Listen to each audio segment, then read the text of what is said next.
Chapter 844. Li thought about it and decided to close the drawer.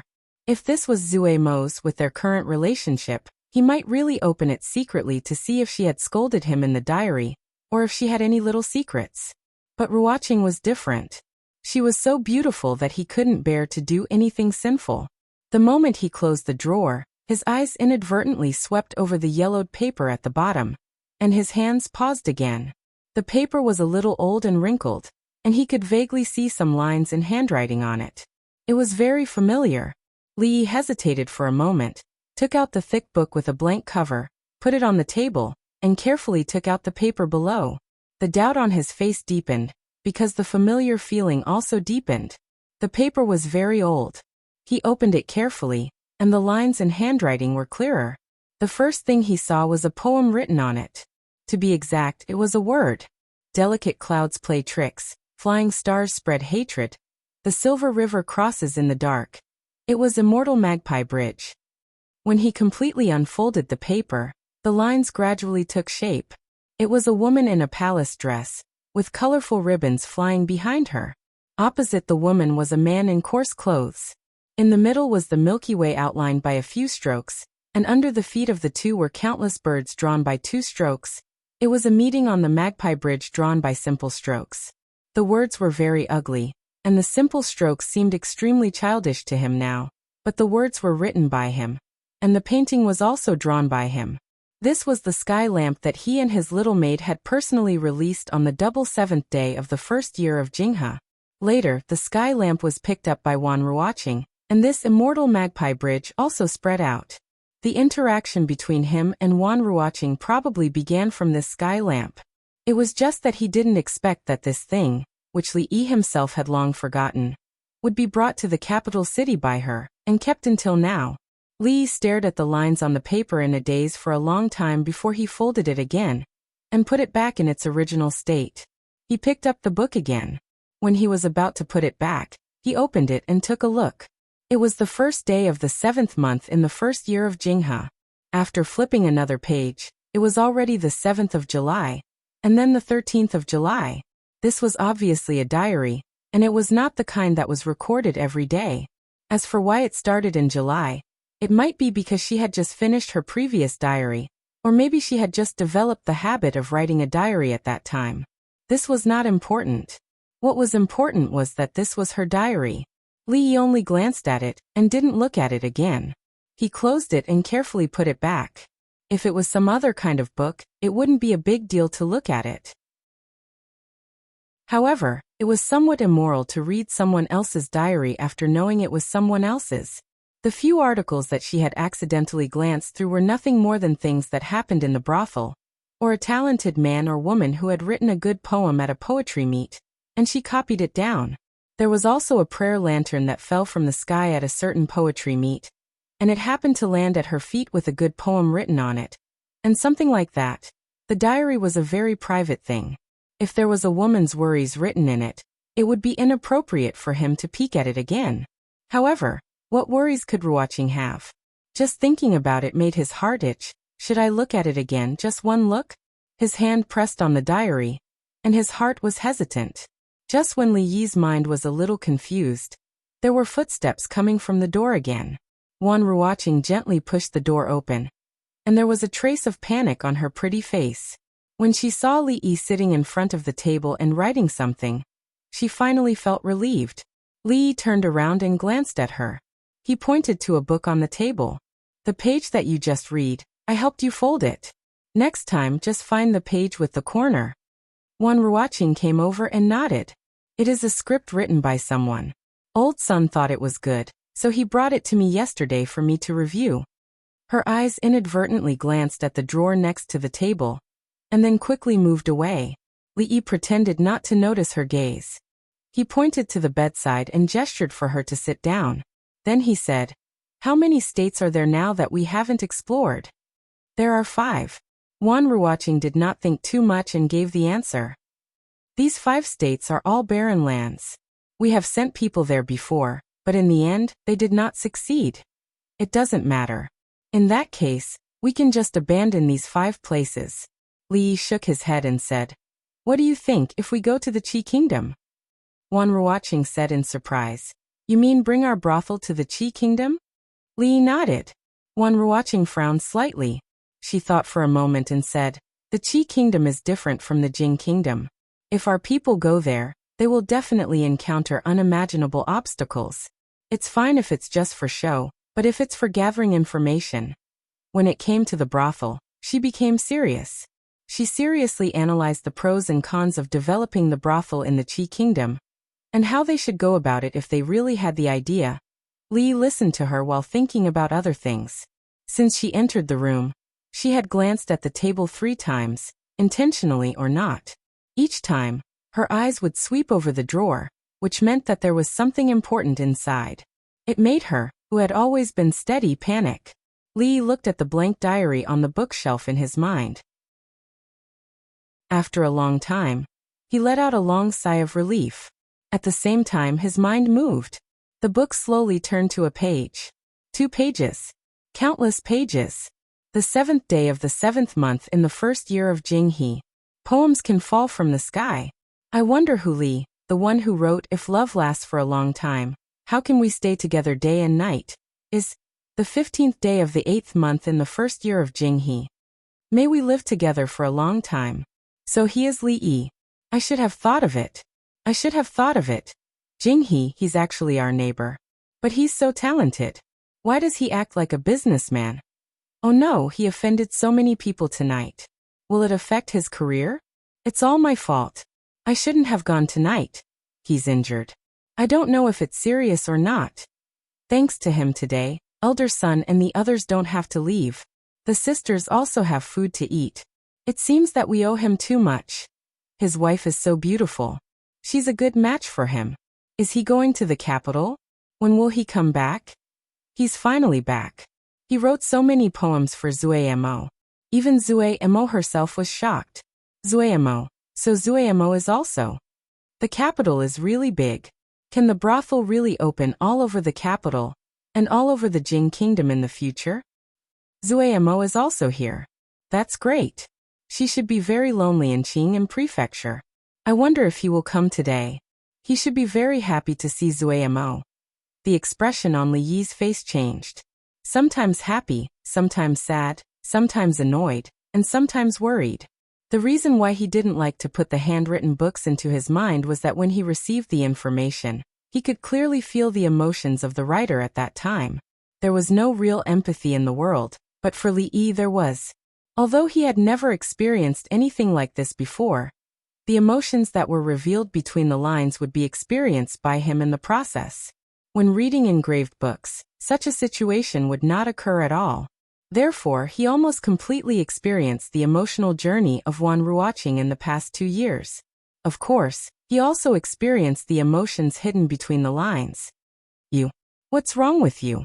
Wan Ruoqing looked at him in a daze. Seeing the change of expression on his face, she asked nervously, Did I say something wrong? No. Li Yi closed his eyes. After opening them again, he shook his head and said, I thought of something myself. The feelings of a young girl were always poems, but the process of writing poems was very difficult to bear. The feeling of having 2 kinds of emotions mixed together was not a good feeling. If he were to read page by page and experience all these emotions again, it would be as if he had experienced a new life. He might even have a split personality. With another thought, the book in his mind turned into spots of light and completely dissipated. At the same time, countless pieces of information surged into his mind. He looked at Wan Ruoqing. Just as he was about to speak, his body suddenly shook. His heart seemed to be clenched tightly with a fist and filled with some kind of emotion. He clutched his chest and gasped for breath. His body trembled and tears rolled down his cheeks uncontrollably. Chapter 845. He came again today. There was no more osmanthus cake. He seemed to be a little disappointed. This autumn he should dry more. Drunken Mo, this silly girl, can't hide anything in her heart. She obviously likes him. He should have seen it, right? He was taken away. What should I do? What should I do? There's finally news from the brothel. It's good that he's fine. It's been a month. I wonder how he's doing outside. Those people didn't make things difficult for him, did they? 2 months. For months. God bless, he's finally back. Drunken Mo is also very happy, seeing her hiding in the room and crying.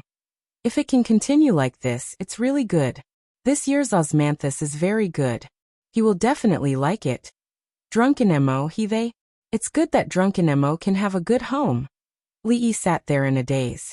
Images kept appearing in his mind, and his emotions were no longer under his control. These emotions were what Wan Ruoqing had once felt, and they were also what he was feeling at this moment.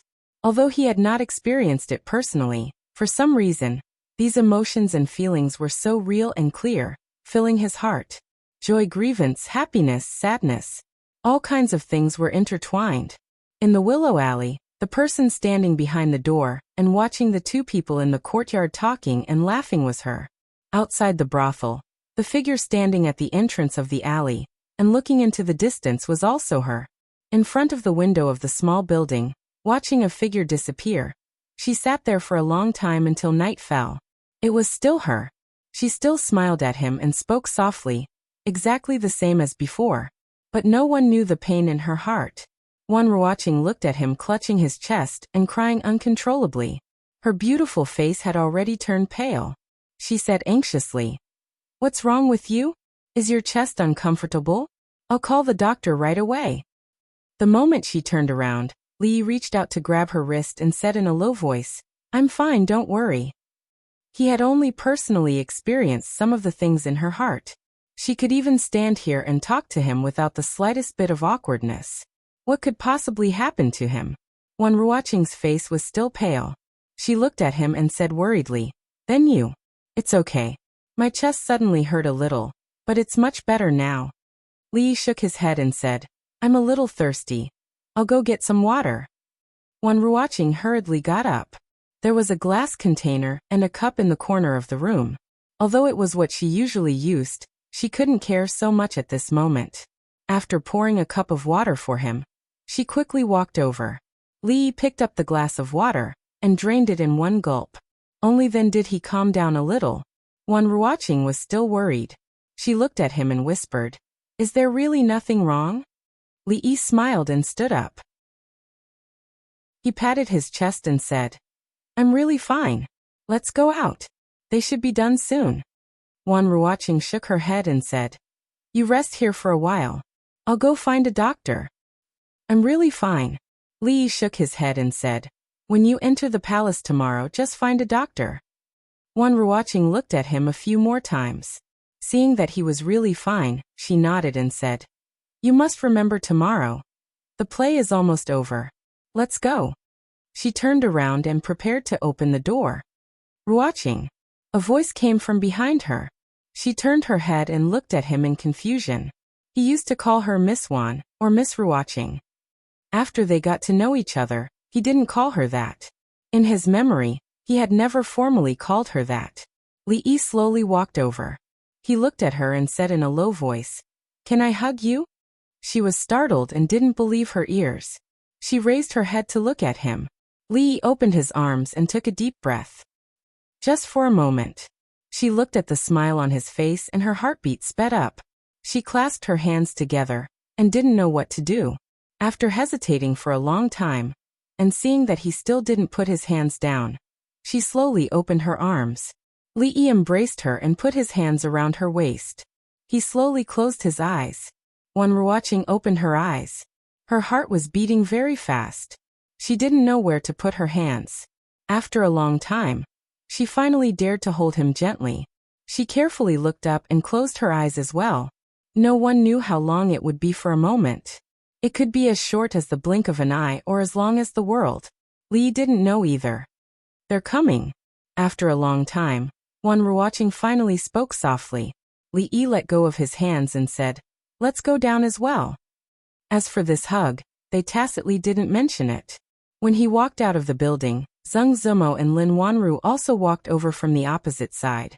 Goddess Luo Shui glanced at him and asked in surprise, "What happened to your eyes?" Lee rubbed his eyes and said, "Nothing. Sand accidentally got in my eyes." "Are you done now? Let me help you blow it." She walked over worriedly and stood in front of him. Just as she stood on her tiptoes, she seemed to have thought of something and hurriedly moved away with a red face. She whispered, "Is there anything else?" Lin Yong strode over and said, "Men and women shouldn't touch each other. It's not convenient for this lady. Li brothers, do you want me to blow them for you?" "What are you blowing for?" Fong grabbed his arm and pulled him back. "There's sand in my eyes too. Help me blow them." Li looked at her and shook his head gently. "It's fine now." Zheng Zimo nodded and then turned to Lin Wanru. "The other places in the brothel are also quite interesting. Let me show you." "Okay. Thank you, Miss Zheng." Lin Wanru nodded happily. After visiting the brothel and saying goodbye to Zheng Zimo and Ruoqing, it was getting late. Although there were still many places they hadn't been to, there was still a lot of time after today. They were not in a hurry, so they directly returned home. Usually when he had time he would cook by himself. When there were guests coming from afar, cooking a table full of exquisite dishes was the most basic way to treat guests. Lin Yong was dragged out for a drink by Fong. Lin Wanru and Rui were talking in the room. This time, Mississippi Lu took the initiative to help in the kitchen. Xiao Huan hid far away when she saw her. Because of what happened last time, she was tied up in the room and spanked by Mississippi Lu. For the past 2 days, when she saw Mississippi Lu, she would hide as much as she could. If she couldn't, she would pretend to be pitiful. Except for meals, they almost didn't appear together these days. Li Yi didn't regret peeking at Ruoqing's diary. What he regretted was that he directly imprinted it into his mind. His mind was now filled with 2 kinds of emotions. Every time he experienced the other emotion, his nose would sting and tears would flow uncontrollably. "You're crying?" Occasionally, when she raised her head and found that his face was covered in tears, Mississippi Lu's surprised voice came from the side. Li Yi held a wooden shovel in his hand and looked back at her. He shook his head and said, "There's too much smoke, I'm suffocated." In the kitchen, the last soup was boiling. Li Yi washed his face and walked out of the courtyard. Mississippi Lu took something out of her arms and threw it over. "A dagger?" Li Yi caught the thing she threw over. After looking at it, he slowly pulled it out. "This is for you. Use it for self-defense." Mississippi Lu glanced at him and said faintly, "Be careful. This dagger can cut through iron like mud. Don't hurt yourself before hurting others. By the way, there's one more thing. I want the brothel to publicize more chivalrous deeds of martial arts heroes who see injustice on the road. When did you see Miss Wan?" Thinking of another matter, Mississippi Lu had just opened her mouth when she saw Li Yi suddenly with tears in his eyes. She quickly walked over and asked hurriedly, "What's wrong with you?" Li Yi held the dagger and casually wiped his eyes. He held her hand and said in a low voice, "It's nothing. I like the dagger you gave me very much." "Thank you, Rui." Mississippi Lu stared at him blankly. "Just because of this?" Chapter 846. Second Miss, it was all my fault that day. Please don't blame the son-in-law anymore. Xiao Huan walked over with tears in her eyes. She hugged Mississippi Lu's arm and shook it as she spoke pitifully. This was the first time she took the initiative to approach Mississippi Lu in the past 2 days. Mississippi Lu looked back and asked, "How did I blame him?" "I saw it. The son-in-law cried because of you." The servant girl wiped her tears and said, "Second Miss, if you want to blame someone, blame me. You can beat me or scold me. I've never seen the son-in-law cry before." Mississippi Lu looked back again. There was some hesitation on her pretty face. It was just a small gift. Did he have to be moved to tears? As she thought of this, she suddenly realized that she had never given him anything decent. It seemed like she hadn't even given him anything that was not decent. She looked at Xiao Huan and suddenly asked, "Do I treat him badly?" The servant girl nodded. Mississippi Lu frowned slightly. She quickly shook her head. Mississippi Lu's brows relaxed slightly. "It's not very bad. It's very, very bad. In another 2 days it would be the 4th year of Jinghe. This year's New Year's Eve would be very lively. Old Mistress had already said that they would spend the New Year's Eve here. This was naturally for the sake of the young master of the Li family. In addition, because Lin Wanru had helped him and Mississippi Lu, Rui now regarded her as half a family member. Naturally, she would participate in the reunion dinner that night. Together with the Duanwu family, this year's New Year's Eve was naturally different from the previous family of 4. Li lay in the courtyard and basked in the sun. After 2 days, his mood was not affected. He began to read the contents of the notebook word by word. Mississippi Lu walked out of the room. She raised her hand, and something flew over. After Li caught it, he was slightly stunned. It was an apple, and it was peeled. He didn't quite understand what Mississippi Lu meant. She gave him a peeled apple. Did she mean to peel him? It seemed that other than hiding that matter from her and accidentally barging into her room when she was bathing, he had not offended her in any way, right? Mississippi Lu glanced at him and said faintly, "An apple a day is good for your health." Li stood up from the rocking chair and looked at her warily. "What's the matter? Just say it." Mississippi Lu frowned and looked at him. "What do you mean? Are you all right?" Li looked at her suspiciously. "Is this apple poisonous, or did you smear laxatives on it? Forget it if you don't want to eat." Second Miss Lu snatched the apple from his hand and took a bite. Then she turned around and left without looking back. Those who were unaccountably solicitous were hiding evil intentions. Especially Mississippi Lu. She actually peeled an apple for him personally. He would never believe that she had no ulterior motives. Fortunately, he had already seen through everything. Li pursed his lips, then looked up and murmured, "It should be about time." Somewhere in the capital city. "Miss, the script that we took yesterday. I've already looked through it. The parts that need to be changed have all been marked out. After the changes are made, just bring it to Old Master Sunday. Miss, they want us to arrange more chivalrous plays. Go and tell them that it's already being arranged. Old Master Wu from the north of the city accidentally fell off the stage yesterday and was slightly injured. Old Master Wu has a lot of prestige in the capital city. Go and see for yourself. Remember to get some money from the accountant. Don't go empty-handed." When Wan Ruoqing walked out of the brothel, it was noon. In fact, she had formed the habit of eating at this time. She habitually glanced in a certain direction. And when she saw a figure walking over, she was slightly stunned. What a coincidence. Li looked at her and said with a smile, "I went to a few shops in the morning. When I passed by the porridge shop, I bought some porridge and vegetables. Have you eaten? Do you want to eat together?" Not yet. It was just a habitual action. She never thought that he would really appear from there. After Wan Ruoqing came back to her senses, she nodded slightly. Li nodded and said, "That's just right. Let's go up and eat together. When I bought it just now, I accidentally bought too much." In the attic on the second floor of the small building, Wan Ruoqing looked at the porridge on the table and asked in confusion, "Why did you buy so much?" Li was stunned for a moment. Then he looked back at Feng and said, "I bought a portion for him, but I didn't know that he had already eaten. It's too much for one person to eat." Feng nodded and rubbed his hungry stomach. He nodded and said, "Yes, when I came here just now, I had already eaten. Tremella lotus seed and 8 treasures porridge. Which one do you want?" Li picked up a small bowl and said, "The business of this porridge shop is good, and the taste is good." Tremella lotus seed. Wan Ruoqing nodded and said, "Yes, I remember when I was a child, there was such a porridge shop not far from my home. But at that time, I could only eat it once a month. The taste of this shop is similar to that of my childhood." Actually, she was used to going there to buy some porridge and vegetables in the afternoon. She had planned to do the same today. She didn't expect that there would be such a coincidence. Coincidentally, even those few side dishes were her favorite. That's a coincidence. Li handed her chopsticks and said, "Let's eat.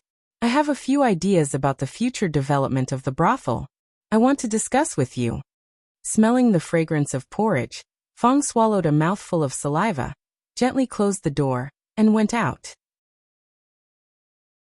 Originally, he only planned to eat 2 chicken legs, but now he wanted to eat 4. When he bought the porridge shop, he wanted to taste it. Was the tremella lotus seed porridge really so delicious? I really didn't expect that Lord Sung is already the governor of the capital, but his life is still so frugal. You can eat plain porridge and pickled vegetables with such relish. I really admire you. Sung Shichen, who had moved into the governor's mansion, looked up and casually stretched out his hand, saying, "I'm used to living a luxurious life. Occasionally eating plain porridge and pickled vegetables is also a special flavor. You can sit anywhere you want." After a few words of greeting, Sung Shichen put down his chopsticks, wiped his mouth, and asked, "Brother Chui, you came in person today. Did something big happen?" Chui Qingming smiled and said, "Can't I come here to sit if there is nothing important?" Sung Shichen only smiled and didn't reply, because he knew that this second in command of the Chui family wouldn't come here so easily if there was nothing important. As expected, Chui Qingming said, "Lord Sung was once taught by Grandmaster Chu, so you must understand him very well. What do you think we should do to obtain Grandmaster Chu's full support?" Sung Shichen raised his brows, then said calmly, "To be honest, if it's Grandmaster Chu, I think it's better to stay put. Rashly roping him in would have the opposite effect." "Why?" Chui Qingming asked with a frown. Sung Shichen shook his head. 20 years ago, Grandmaster Chu began to travel and give lectures, no longer directly involved in the court affairs. Disturbing him now will only bring disgust. Moreover, Grandmaster Chu has always abided by the ancestral rules and hasn't alienated His Highness all these years. Once something happens, he will definitely support His Highness based on the imperial court and ancestral rules, so there is no need to rope him in. Hearing this, Chui Qingming thought for a moment before nodding and saying, "That makes sense. However, even if that's the case, if we can obtain Grandmaster Chu's full support, we will be able to gain the loyalty of all the officials and regain the support of many court officials. It will be of great significance." Then he sighed and looked at Sung Shichen. "In the past 2 years, our side has suffered heavy losses in the imperial court. Until now, only Lord Sung and Lord Chen have been able to go against the current. It is truly rare. Otherwise, our side's morale would really plummet, and it would be difficult to recover." Sung Shichen shook his head. "I was just lucky. There's no need for Lord Sung to be so modest." Then, the two of them discussed a few more matters. A moment later, a few figures walked out of the capital governor's residence. One of them suddenly asked Chui Qingming, "Are we really not going to the Chu residence?" Chui Qingming shook his head. "Although Sung Shichen's words are reasonable, we still have to go to the Chu residence. His Highness's situation is really not good, and we can't keep quiet like this. In the end, you still can't hold it in?" Inside the residence, Sung Shichen stood in front of the window and shook his head. "Prepare the sedan chair."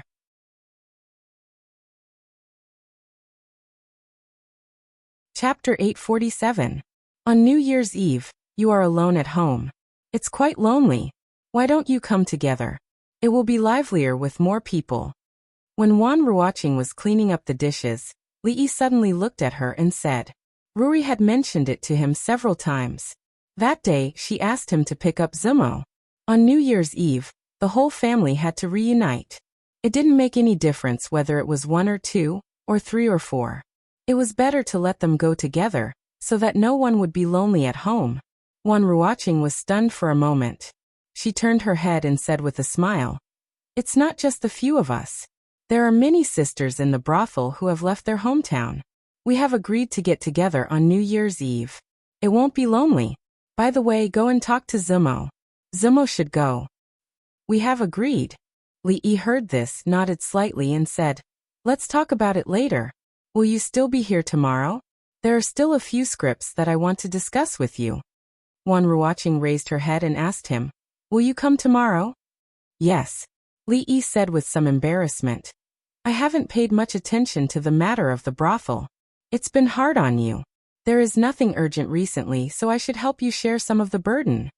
Wan Ruoqing smiled and said, It's not that hard. Li Yi shook his head.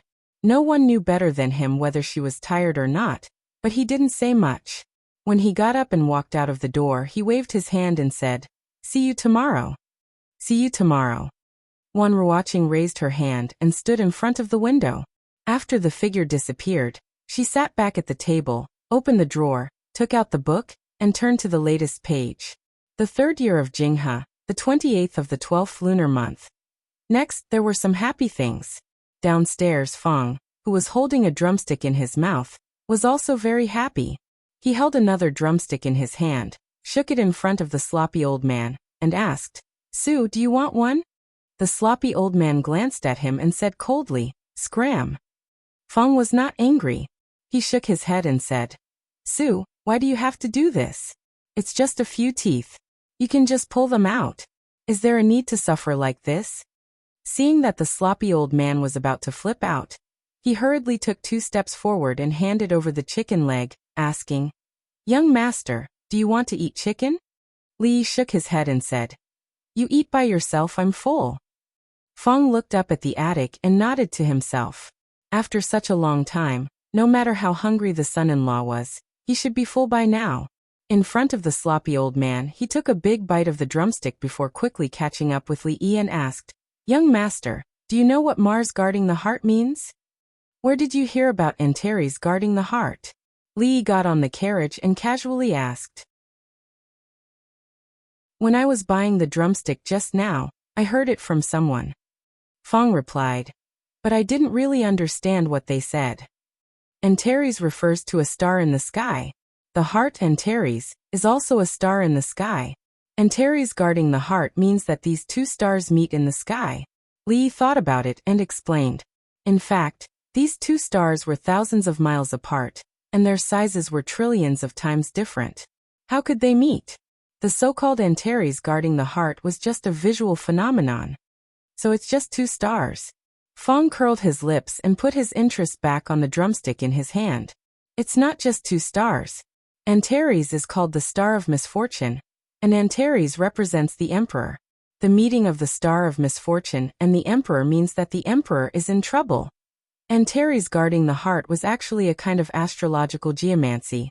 It was pure nonsense, but in the feudal era, many people believed in this. There was a department in the imperial court that specialized in this kind of thing. It was called the imperial astronomer. When they had nothing to do, they would look at the stars and use the astrological signs to predict good or bad luck. Old Fong asked in surprise, "Is that star really that powerful? Is that for real?" Li looked at him snappily. "Of course it's **T. Eat your drumstick." This matter, to put it nicely, was called Antares guarding the heart.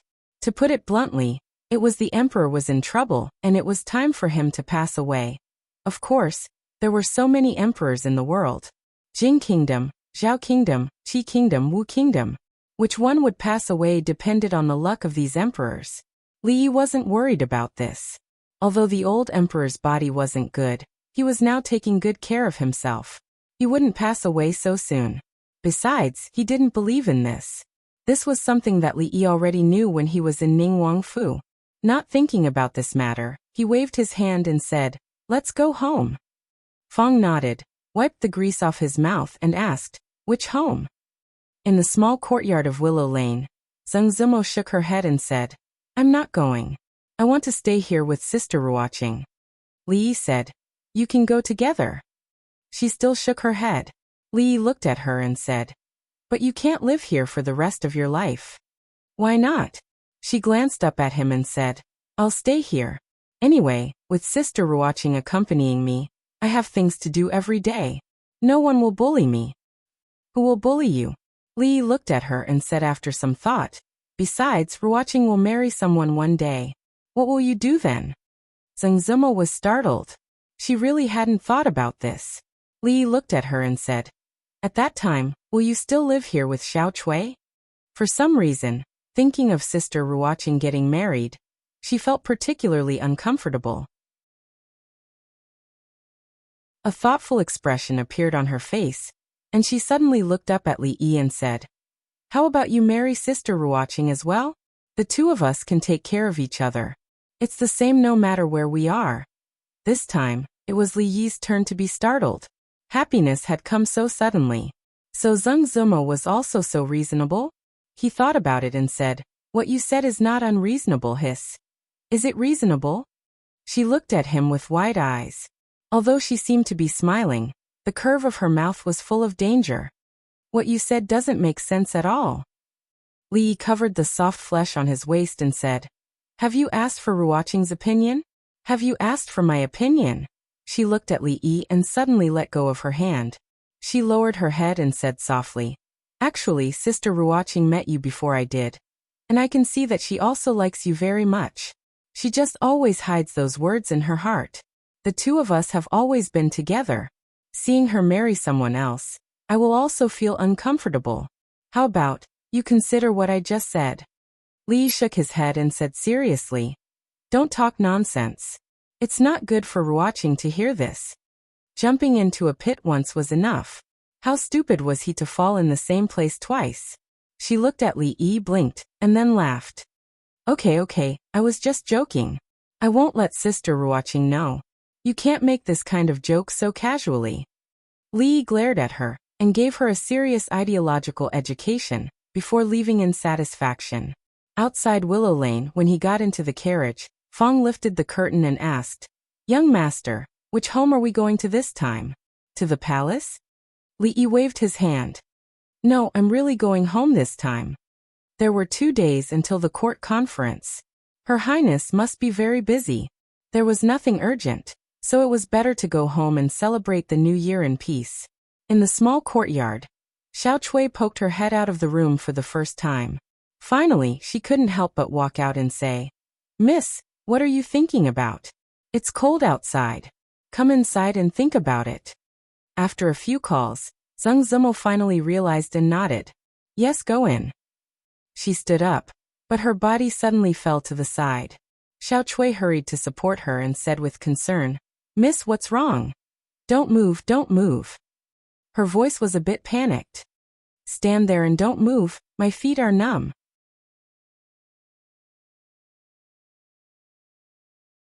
Chapter 848. Brother Chui, Brother Chen. What brings you here today? A middle-aged man came out to welcome them. He immediately cupped his hands and said, "It's cold outside. Come in." It's been a long time since Grandpa Chu left the capital. Chui Qingze walked forward and asked with a smile, "Is Grandpa Chu well?" The middle-aged man nodded. "The old man has always been healthy." Chui Qingze smiled. "Grandpa Chu is 70 years old, but he's still so healthy. He's truly a national treasure. You two young fellows, it's not even the new year yet.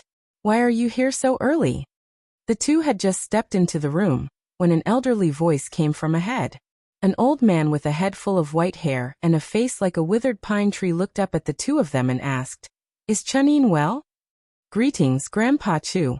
Chen Chong stepped forward and bowed before saying, "My father's health is fine, but he tends to forget things. He's been recuperating at home for the past 2 years." The old man shook his head and said, "He was already weak when he was young, unlike Qin Wen and Shen Ke. Sigh, let's not talk about it.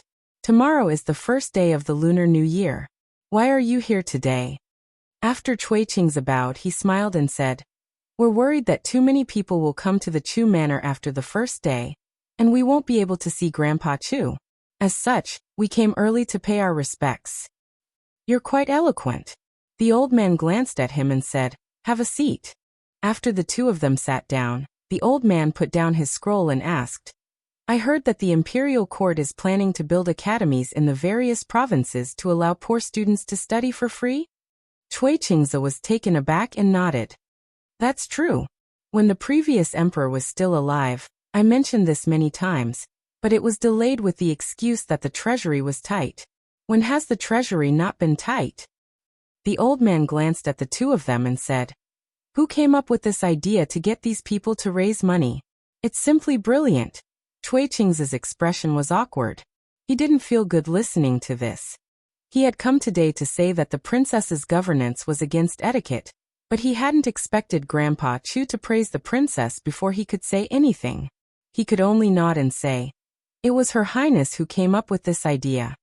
It's that little girl." The old man nodded and said, "I've heard about what she's done in the past 2 years. She's not bad, but it's a pity that she's a woman." Chui Qingze's eyes lit up and he immediately said, "Yes, although Her Highness has both ability and integrity, she is still a woman.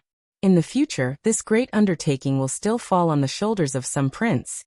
The old man shook his head and repeated, "What a pity, what a pity." Chui Qingze suppressed the joy in his heart and said, "Presently, the emperor is unwell and the princess has the ability to manage on his behalf. This is, of course, a good thing. However, Jingdo still needs a suitable prince just in case. What do you think, Master Chu?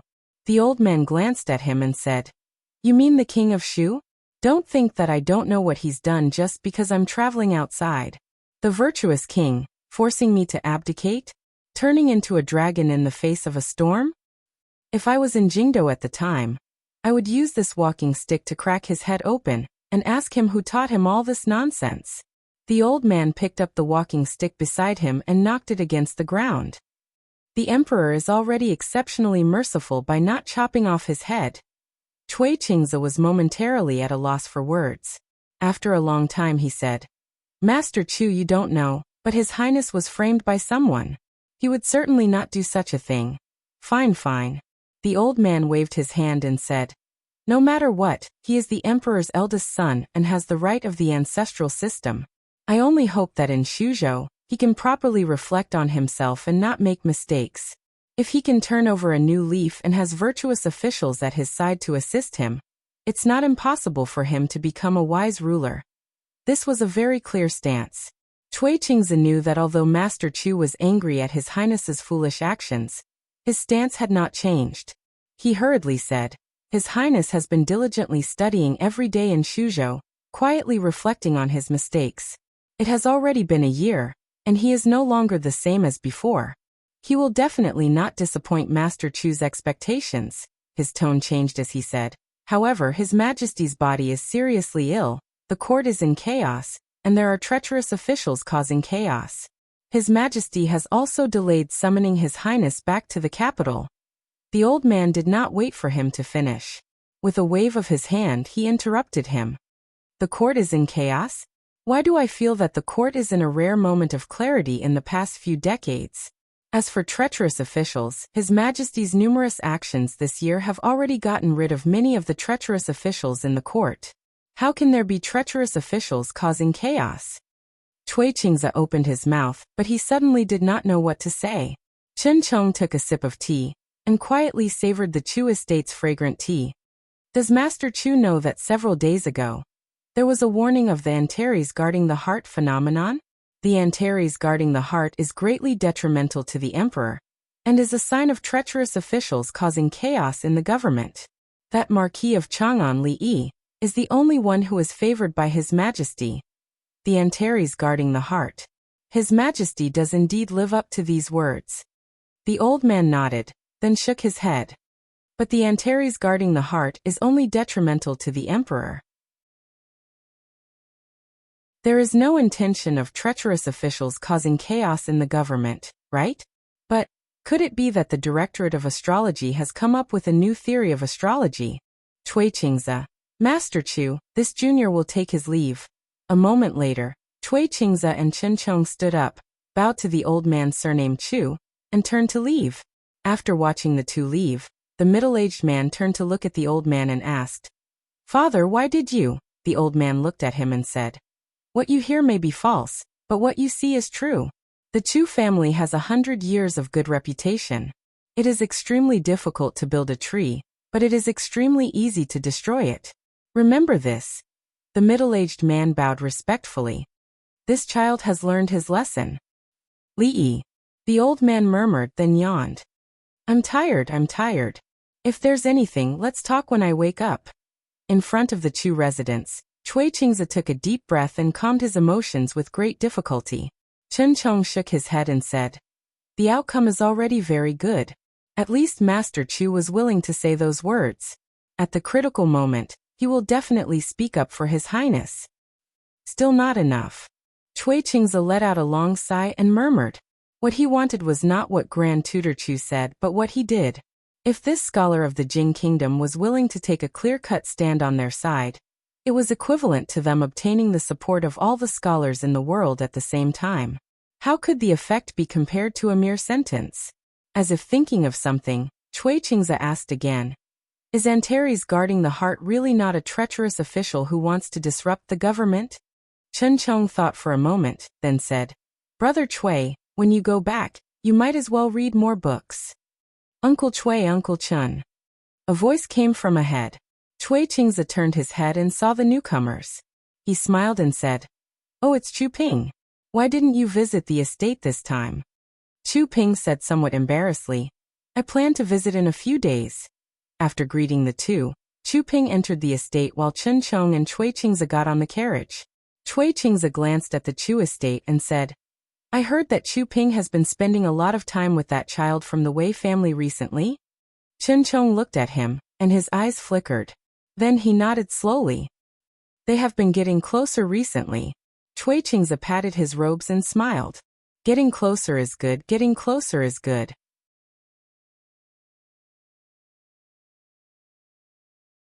Chapter 849.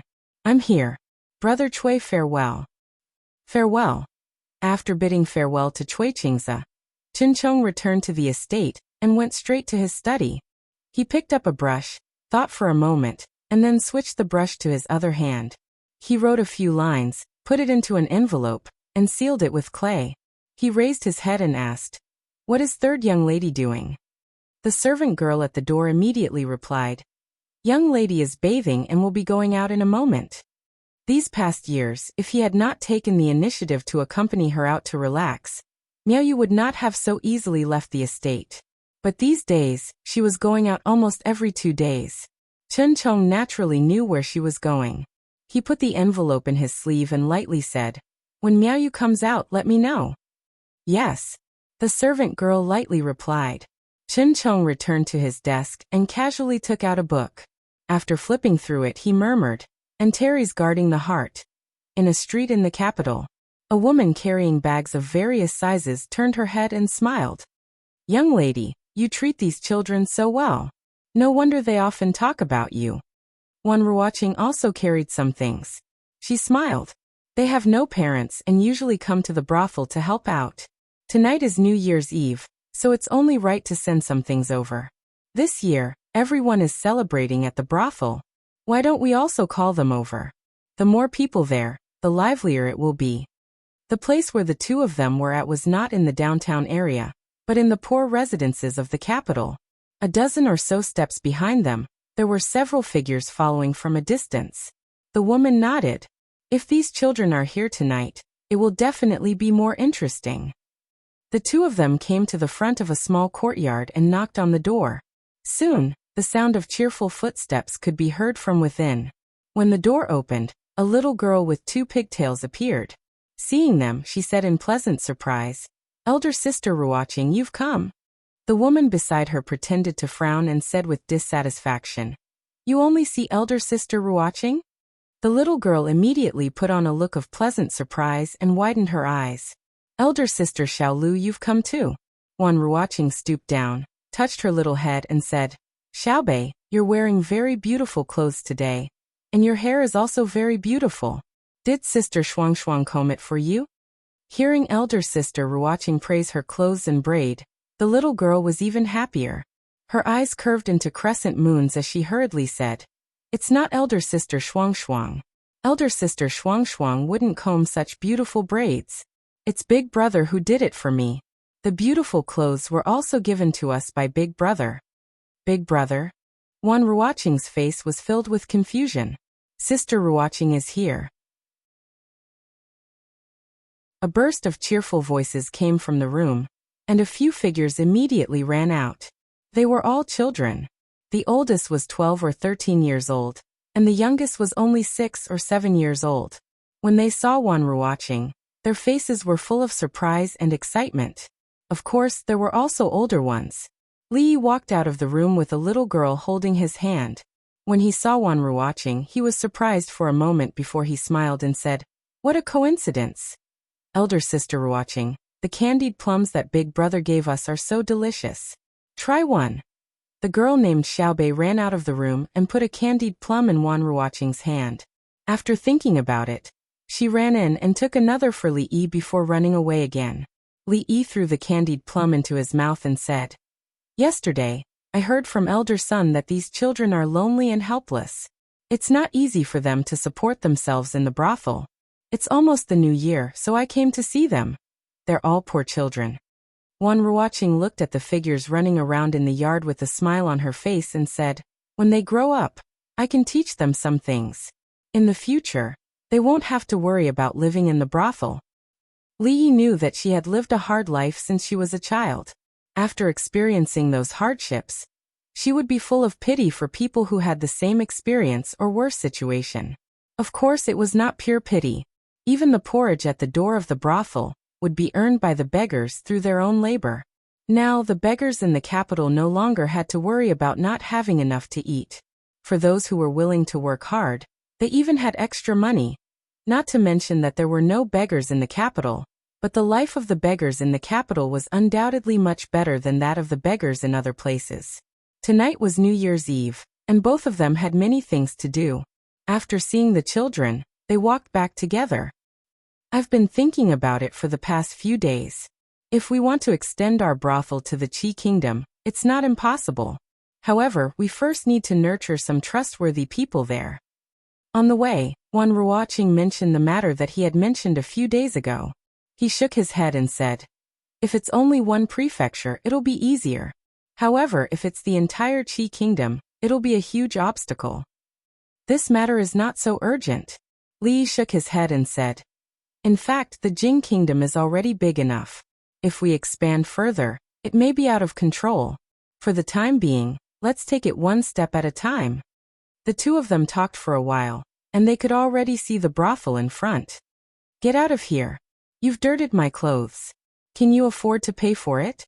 A harsh voice suddenly sounded in front of them. Li Yi turned his head and saw a luxuriously dressed young man holding the hem of his clothes. He looked at the beggar who had fallen on the ground with a look of disgust, and was about to leave. Please save my child. She's very sick. Please, I beg you." A woman in ragged clothes knelt on the ground. She was holding a little girl of 4 or 5 years old tightly in her arms. The little girl's eyes were closed, and her face was dirty. One could still see that she was pale. Get out of here, get out of here. I'm not a doctor. How can I save her?" The young man looked at her with disgust again. He suddenly tore off his clothes and walked away quickly. The woman was dragged to the ground, but she still held the little girl tightly. Her eyes were lifeless, and she kept murmuring, "Save her, save her. She's only 5 years old. She's only 5 years old." Seeing a white figure walk in front of him and walk away quickly, Li Yi smiled and slowly followed. Wan Ruoqing walked over and bent down to look at the woman. She asked with concern, "Aunt, what happened?" The woman looked up at her. Just as she was about to open her mouth, her eyes suddenly widened. Her body trembled and she couldn't speak. Wan Ruoqing looked surprised. Auntie, auntie." Li Yi squatted down beside her and reached out to touch the little girl's forehead. He turned back and said to Fong, "The little girl has a fever. Time is urgent. Take her to see a doctor first." Fong strode over and wanted to take the child from the woman's arms. However, he found that the child was held tightly by the woman. He said helplessly, "Sister-in-law, the child is important." The woman finally came back to her senses. She hurriedly let go of the child, but she immediately knelt on the ground and kowtowed repeatedly. "Thank you, madam. Thank you, madam. Let's go." Fong picked up the child, looked at her, and strode out of the crowd. The woman stood up, looked deeply at Wan Ruoqing, and quickly disappeared into the crowd. After the crowd dispersed, Li shook his head and said indignantly, "I was the one who helped her. Why did she only thank you?" Wan Ruoqing smiled and said, "Maybe that aunt was too anxious just now." Recalling the scene just now, Li said in surprise, "Why did she call you madam?" Wan Ruoqing shook her head and murmured, "She must have mistaken me for someone else." Li thought for a moment and said, "It's also possible that she mistook you for Goddess Guanyin." Wan Ruoqing was stunned, and then a trace of panic appeared on her pretty face.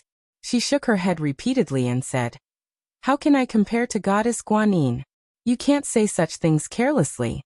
Li looked at her and said, "Goddess Guanyin saves people from suffering and delivers all living beings from suffering. Our Miss Ruoqing is also kind-hearted and saves people from danger. How can we not compare?" Hearing him say our Miss Ruoqing, Wan Ruoqing blushed. She lowered her head and hurriedly said, I'll go in first." Li looked at her back as she left in a panic. He smiled and slowly followed her. On the street, the old man supported by the middle-aged man knocked the ground with his crutch and asked, "Is that the sycophant?" The middle-aged man nodded and said, "Yes, he is Li. The old man turned his head and looked in the direction where the young man had left and asked, "That bastard just now, whose family is he from?" The middle-aged man had a complicated expression and said in a low voice, It seems he is from a branch of the Chui family."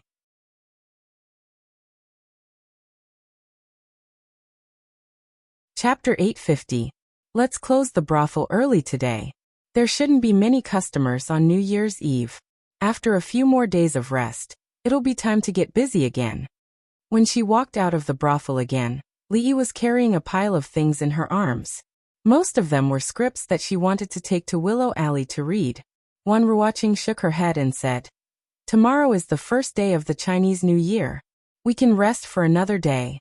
After the second day, there will be more customers. We can't be idle until the Lantern Festival." In previous years, the number of customers in these few days is equivalent to a few months of normal days. Silver is something that can never be earned. Doing this will actually lose the original intention. Li shook her head. When she was about to speak again, she suddenly threw the stack of books in her hand into the air. She bent over to support an old man who was leaning on a walking stick and almost falling. Then, she reached out with her other hand and let the stack of books land firmly in her hand. "Old man, are you all right?" Seeing that the old man had steadied himself, he let go of his hand and asked. The old man waved his hand and looked him up and down. "Young man, you're quite skilled." Li looked at him. The horizontal wrinkles on his face were like tree bark. From his appearance, he looked even older than second great-uncle. Li asked in surprise, "Old man, may I know your age?" A smile appeared on the old man's withered face. He stroked his beard and said, "I'm 73 years old this year." Hearing the old man's words, even Ruoqing, who was standing at the side, was surprised. Normally, people who could live to 50 years old were considered to have lived a long life. 60 years old was even rarer. Those who could live to 70 years old were already considered to be ancestors. An ancestor like this old man who was still running around alone at such an old age was even rarer. Li also knew the meaning of 73 years old in this world. He asked in confusion, "Old man, why are you out alone? Where's your family?"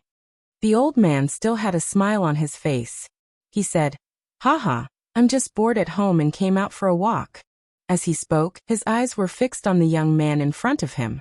He looked at the youngest marquis in the Jing Kingdom, the minister of Jin Ziguang, the first scholar in the Jing Kingdom, unparalleled in poetry and literature, and well-versed in classics, Li, the sycophant that Cui Qingze had mentioned. From what had happened just now, he had a preliminary understanding of him. But it was still too early to make a final conclusion. That was why he had the scene just now and was about to test him. He looked at Li and smiled. "You. Haha, then continue to stroll. We'll be leaving first. There are many people on the street, so remember to be careful when you walk. Don't fall again." The old man stood on the street with his walking stick and looked ahead. Until the young man, he saw the young man walk. He closed his mouth slowly after the young man, and the woman disappeared. Li also smiled and looked in a certain direction. He turned to look at Wan Ruoqing and said, "Let's go." The old man stood on the street with his walking stick and looked ahead. He didn't close his mouth until the young man and the woman disappeared. A pondering look appeared on the old man's face. A moment later he asked, "Was it a little fake when I fell just now?" Was it?" The middle-aged man nodded and said in a low voice, "Yes, it was too fake." Li shook his head and said, "Didn't you notice it just now?" Wan Ruoqing shook her head and said, "No. When I noticed it, you had already helped the old man up." Li shook his head and said, "Although that old man is not young, his body is very strong. He could have thrown away that walking stick. He actually fell down on purpose just now. Moreover, there was another person watching us in the dark. It's very likely that he's his accomplice. Although the old man was very old, he might not even be as good as an actor in terms of acting skills. If it was in the future, he would definitely be beaten to death. A puzzled expression appeared on Wan Ruoqing's face as she said, "Ah, but why did he? You're just too kind, too pure." Li Yi looked at her and said solemnly, "Nowadays, public morals are getting worse day by day, and people's hearts are no longer what they used to be. Those bad people have many tricks up their sleeves. For example, that old man just now. If he said that he was knocked down by us and that he suffered a serious internal injury, then he stopped us on the street and asked us to pay him a large sum of money. What should we do? Besides, he has an accomplice in the dark. If he helps him to make false testimony, how can we reason with him?" Ah. A look of disbelief appeared on Wan Ruoqing's face. She really hadn't thought about it carefully. However, such an old man, even if he went to the government office, he had to sit in front of the court. Even the county magistrate had to bow to him and serve him carefully. If he really insisted that they were the culprit, then recalling the kind-looking old man just now, she looked at Li Yi and asked uncertainly, "But the old man just now didn't look like that kind of person? Then do you believe him or me?" "I believe you." "That's right. I won't lie to you." Li Yi nodded with satisfaction and warned, "It's a good thing that you are kind, but you have to be more careful. Don't be deceived by some people with bad intentions." Wan Ruoqing nodded obediently and said, "I know. Are you really not going over today?" In the small courtyard in Willow Lane, Li Yi had confirmed with Zue Mo countless times. She shook her head and said, "No, I'll stay here with Sister Ruoqing. You don't have to worry about our place being deserted. At night, the sisters in the brothel are all together, and the sisters in the shop who can't go home also come together. It's more lively than your home." Li Yi shook his head and corrected her, "It's our home."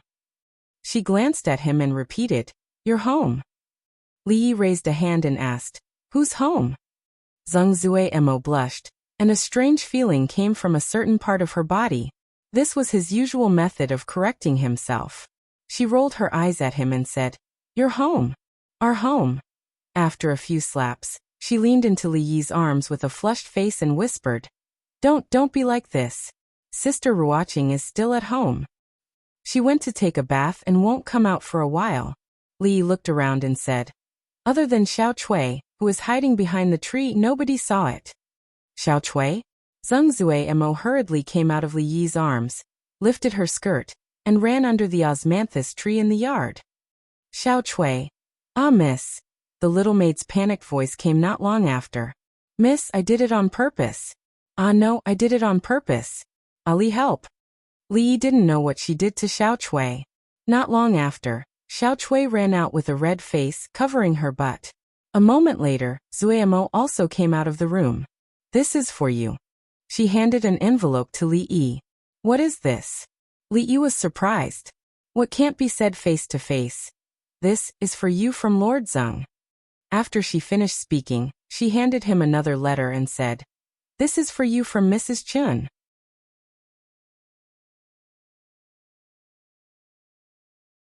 Chapter 851. Sir Tseng, Madam Chen? Li Yi held the two letters, and a trace of surprise appeared on his face. If third Miss Chen had something to say, she could just say it directly when they met here. There was no need to beat around the bush and be so mysterious. This kind of sneaky thing seemed to be Minister Chen's style. What was written in Sung Shichen's letter, that he wanted to pass it to him through Zimo? Li Yi first opened Sung Shichen's letter. There was only one piece of paper inside, and it was written in large characters. "The Chui family wants to move, be careful of the Chu family." The literal meaning was that the Chui family had been silent for so long, and was about to make a move. It also told him to be careful of the Chu family. Chu family, Chu family. It sounded somewhat familiar. Could the Chui family's actions have something to do with the Chu family? After a closer look, he found 4 words at the bottom of the letter. Burn after reading. There was no hurry to burn it. Li Yi put the letter aside and opened the other one. The handwriting on the letter was crooked like a dog's crawl.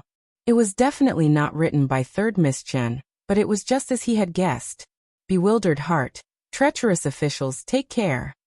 Although Minister Chen had written a few more words than Assistant Minister Zheng, the meaning expressed was a bit unclear. Bewildered heart clearly meant that the emperor had passed away. What did it have to do with treacherous officials? Could it be that Minister Chen also studied horoscopes and planned to overturn the unreliable conclusion made by the predecessors? Besides, with the Empress in charge, how could there be treacherous officials in the court? Who would dare to mess up the government? Taking 10,000 steps back, even if there were treacherous officials, the ones who should be worried should be the treacherous officials themselves. What did it have to do with him? Why did he tell him to take care? His gaze moved again. There were also 4 words at the bottom of the letter. Burn after reading. Both of them sent him letters at the same time. Clearly, they hadn't communicated before. It seemed that the rumors about Assistant Minister Zhang and Minister Chen in the court weren't completely groundless. This tacit understanding couldn't be matched by ordinary people. Zhang Zimo looked at him and asked worriedly, "Is there something important?" Li Yi shook his head and said, "It's just a small matter. Don't worry, your husband is very powerful." "Who's worried?" Zhang Zimo glanced at her and said in a low voice, "Whose husband are you?" "All right, it's getting late. We should head back." Li Yi shook his head. In the end, he didn't want to force her too much. At most, he would spend a little more time running around. Before he left, he reminded her, "By the way, remember to burn those 2 letters." Zhang Zimo nodded and watched him walk out the door. He picked up the 2 letters and turned to walk into the kitchen. The next moment, Li Yi's figure appeared in front of her again. He smiled and said, "The next time we meet is next year. Don't you want to kiss me goodbye?" In the end, Li Yi still took Chen Chong and Seng Shichen's warning to heart. The Cui family had not made any moves for a long time. This time, the imperial court meeting was approaching, and officials from all over the country were coming to the capital. Even a small matter could have a great impact, so they had to be prepared. But with just Antares guarding the heart, he didn't know what they were going to do and couldn't deal with them in advance. If he could have a reliable spy in the Cui family, how good would that be? However, it was also good that the Cui family had made a move. Only with action could there be a way to deal with it. With Chen Chong and Assistant Minister Zhang, if the Cui family could still turn the tables, it would mean that the King of Shu was favored by the heavens. He might even be able to defy the heavens. Son-in-law. When he walked to the side of the carriage, Fong called out. Li Yi looked back at him and asked, "What is it?" "Face." Fong only said 1 word. Li Yi wiped his face and asked, "Anything else?" Fong nodded and said, "We can go now." On the last day of the 3rd year of Jing He, Li Yi sat in the carriage and sorted out the big and small things that had happened in the past year. The birth of the young master and young mistress of the Li family was the happiest thing in the family. After going through all the hardships, he finally got together with drunken Mo. Although there was still some distance to the end, it was only a matter of time. Her Royal Highness was in charge of the government, and the people's hearts were in her favor. The overall situation was gradually stabilizing. Yongning's psychological trauma was gone, and the Tsundere Lolita was 1 year older. Mississippi Lu had also grown up, and her temperament had actually become gentler recently. Even Fong had become more sensible. He seemed to be full of expectations for the future. There were many customs on New Year's Eve, and they were very troublesome. From noon onwards, everyone in the family began to get busy. The maids and servants cleaned the entire house, and the floor was spotless. The pillars outside could even reflect the shadows of people when they walked closer. As for the things like putting up couplets, window flowers, and lanterns, there was no need to borrow other people's hands. The couplets were written by Li Yi himself. He smeared some paste on them, and moved a ladder to put them up. Xiao Huan stood in the distance and shouted, "Young master, it's crooked, crooked, a little more to the left." "The left is too much, a little more to the right." The window flowers were made by Mississippi Lu. Li Yi only realized today that he had always underestimated Mississippi Lu. A pair of scissors was waved in her hand like a weapon. Her speed was so fast that even Li Yi could not see it clearly. Soon, there were all kinds of window flowers in her hand, and she distributed them to the maids to put up. Lin Wanru could not help much. Rui was decorating the ancestral shrine, so she carried Li Duan in the courtyard to bask in the sun. The little guy was very familiar with her now, but when he was hungry, his hands would not behave, which occasionally made Li Yi feel a little embarrassed. The New Year's Eve dinner was eaten by many people. In terms of atmosphere, it was naturally more lively than the previous 2 years. After that, they made dumplings together to celebrate the new year. Eating dumplings on the first day of the new year was a long-standing custom in the Jing kingdom. After dinner, there was still a long time before dawn. The two old madams' bodies could not last until then, so they went to bed early. Duanwu sat there for a while and dozed off, and was also taken away by her aunt. After playing mahjong for more than an hour, Li Duan was startled awake by the sound of firecrackers outside. He cried incessantly. Rui hurried to comfort him, but was entangled by him and could not get away. Li saw that Lin Wanru also looked tired, so he tidied up the table and said, "Miss Lin should also go to sleep." Lin Wanru got up and bade farewell. Li felt a weight on his shoulder. Xiaohuan leaned on his shoulder and fell asleep. With great difficulty, he carried her back to the room, covered her with the quilt, closed the door and quietly walked out. The courtyard, which was bustling just now, suddenly became quiet. The sound of firecrackers could be faintly heard from afar, flashing in the sky. That was the fireworks set off by the rich families, illuminating the entire sky from time to time. On the stone table in the courtyard, a figure that was somewhat blurred by the flashes of the sky looked at a certain direction of the night sky and drank by himself. Still not sleeping? Li walked over and sat opposite her. "Noisy." Mississippi Lu replied with one word. Li poured himself a cup of wine, then asked, "Are you not used to so many people?" "It's all right." Mississippi Lu took a sip of wine. Her eyes moved away from him. "There is wine but no dishes." Li looked at the table, shook his head, stood up and left. Not long after, he came back again, holding a tray in his hand. On it were a few cold dishes. Mississippi Lu did not seem to be in a good mood. Li passed a pair of chopsticks over and said, "It's boring to drink alone. I will drink with you." "You?" Mississippi Lu finally looked away, looked at him and asked, "How many cups can you drink?" "Isn't it just grape wine? How many cups? You are underestimating me too much." Li disdainfully glanced at the glass wine pot that he usually used to store grape wine on the table, picked up the cup and drank it in one gulp. The spicy taste almost made his tears come out. After covering his throat and coughing a few times, he raised his head and looked at her, widened his eyes and asked, "What degree is it?" "You can't drink it." Mississippi Lu stretched out 5 fingers and said, "Go to sleep." This was looking down on him. Li poured another cup and said, "Isn't it just hard liquor? I'm not even afraid of you. Why would I be afraid of it?"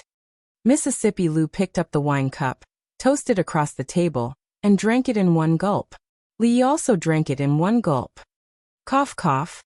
"Forget it, you should go to sleep. I'm telling you, don't look down on me." Then again. "Again I'll do it." "Rui, tell me what's bothering you." After a moment, Li hooked his arm around Mississippi Lu's neck, his eyes blurred. "I can give you anything you want. What's there to worry about? Tell me whatever you want, I can give it to you." Mississippi Lu frowned, stood up, held his arm and said lightly, "You're drunk, I'll send you back to your room." "I'm not drunk." Li waved his hand, looked at her, and his eyes became serious and said, "Do you know, in fact, the person I admire the most is you." "Admire me for what?" Mississippi Lu frowned, held him, and asked casually as they walked to the door step by step. "I admire you for being beautiful, good at martial arts, and so cool. The leader of the martial arts world. It sounds so majestic. Tell me, what's there to worry about?" A hint of thought appeared on Li Yi's face, and suddenly became enlightened and said, "I know, because you can't beat Emingzu." Mississippi Lu stopped in her tracks and frowned. "I can't beat her." "Oh, it's okay." Li Yi's body swayed, and after standing up straight, he patted her chest and said, "Although you can't beat her, you're older than her. If you practice more, you'll definitely catch up to her. She will never catch up to you."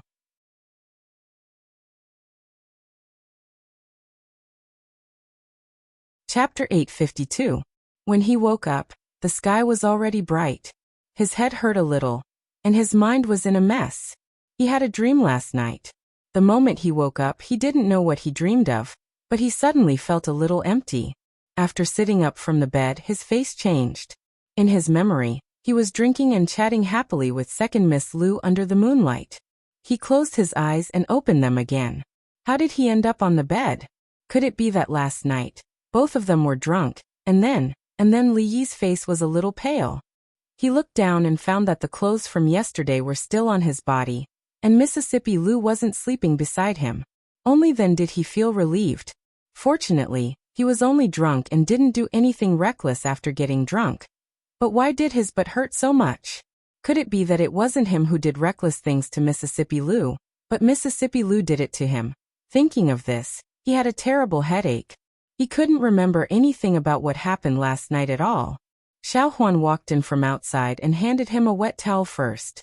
Then she brought a cup of tea over and said, "Young master, you're awake. Have some tea to sober up." Li Yi drank the tea in one breath and asked, "Where's second miss?" "Practicing martial arts in the yard." Li Yi got out of bed and only put on an outer shirt. When he walked out of the room, he saw Mississippi Lu in white, doing Tai Chi leisurely. Her hair was tied up high, and she looked a little heroic. Li Yi couldn't care less. He rubbed his butt and walked over. He looked at her suspiciously and asked, "What did you do to me last night?" Mississippi Lu didn't pay attention to him immediately. She finished a set of moves and slowly stopped. Then she glanced at him and said, "You were drunk last night. When I sent you back to your room, you rolled off the bed many times." "How do you know that I rolled off the bed many times?" The doubt on Li Yi's face didn't disappear. Even if she rolled off the bed, it was impossible that she only fell on her but every time. Second Miss Lu said lightly, "I stayed by your bedside for the whole night." "You stayed by my bed all night?" Li Yi looked at her with his eyes wide open. "You watched me roll off the bed every time? When you fell asleep last night, you called a name 98 times. You're too." Li Yi paused and looked at her and asked, "What?" "When you fell asleep last night, you called a name 98 times. Mississippi Lu repeated again. Trick, it was definitely a trick. Had she forgotten that he was the one who told her, "Journey to the West"? She didn't even change the numbers. This trick was extremely insincere. Li Yi shook his head and said, "I slept alone last night. Maybe I'm not used to it. I probably mistook you for Rui."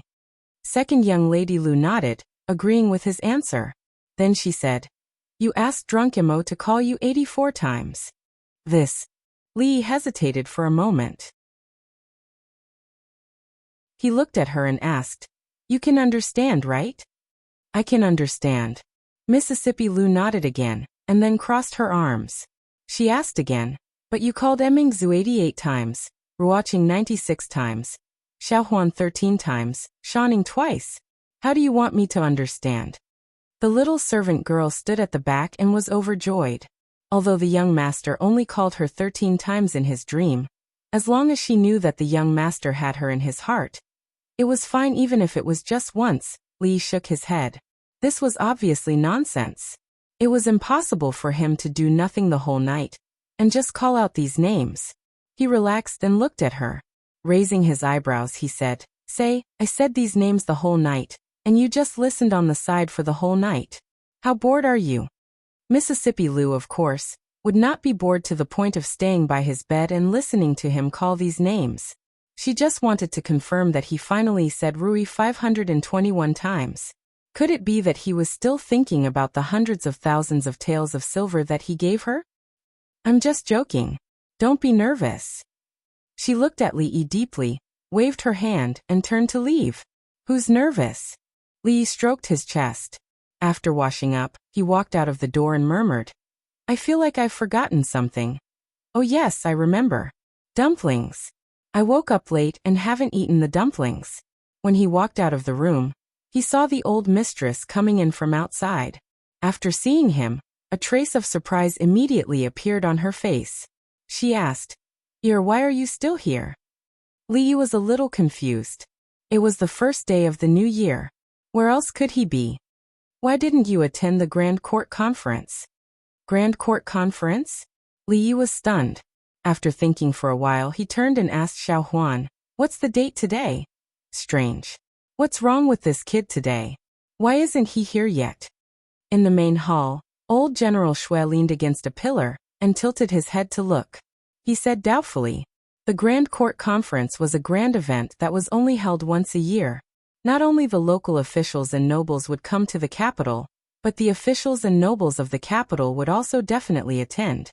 It had been almost 4 hours since the Grand Court Conference started, but there was still no sign of him. Could it be that this kid did not intend to come today? Old General Shui looked up. The emperor was unwell, so the dragon throne was naturally empty. The eldest princess sat on the phoenix throne with a phoenix hairpin hanging on her head. When she looked at the officials who were reporting their work, she actually had a dignified air that did not lose to the emperor. In front of the hall, a general who had taken off his armor bowed. Your Highness, General Su Dingyuan led 30,000 soldiers and fought against 50,000 Zhao soldiers in Suzhou. He won a great victory and captured the general who supports the Zhao kingdom, Wu Yunkai. With the divine weapon of Tian Fa, he killed 5,000 enemies, captured more than 10,000 enemies, and seized 3 cities. The capital magistrate, Lu Daio, stepped forward with a ceremonial tablet in his hand. Your Highness, 5 prefectures in Jiangyi and 7 prefectures in Huanan have donated 5,320,000 taels of silver.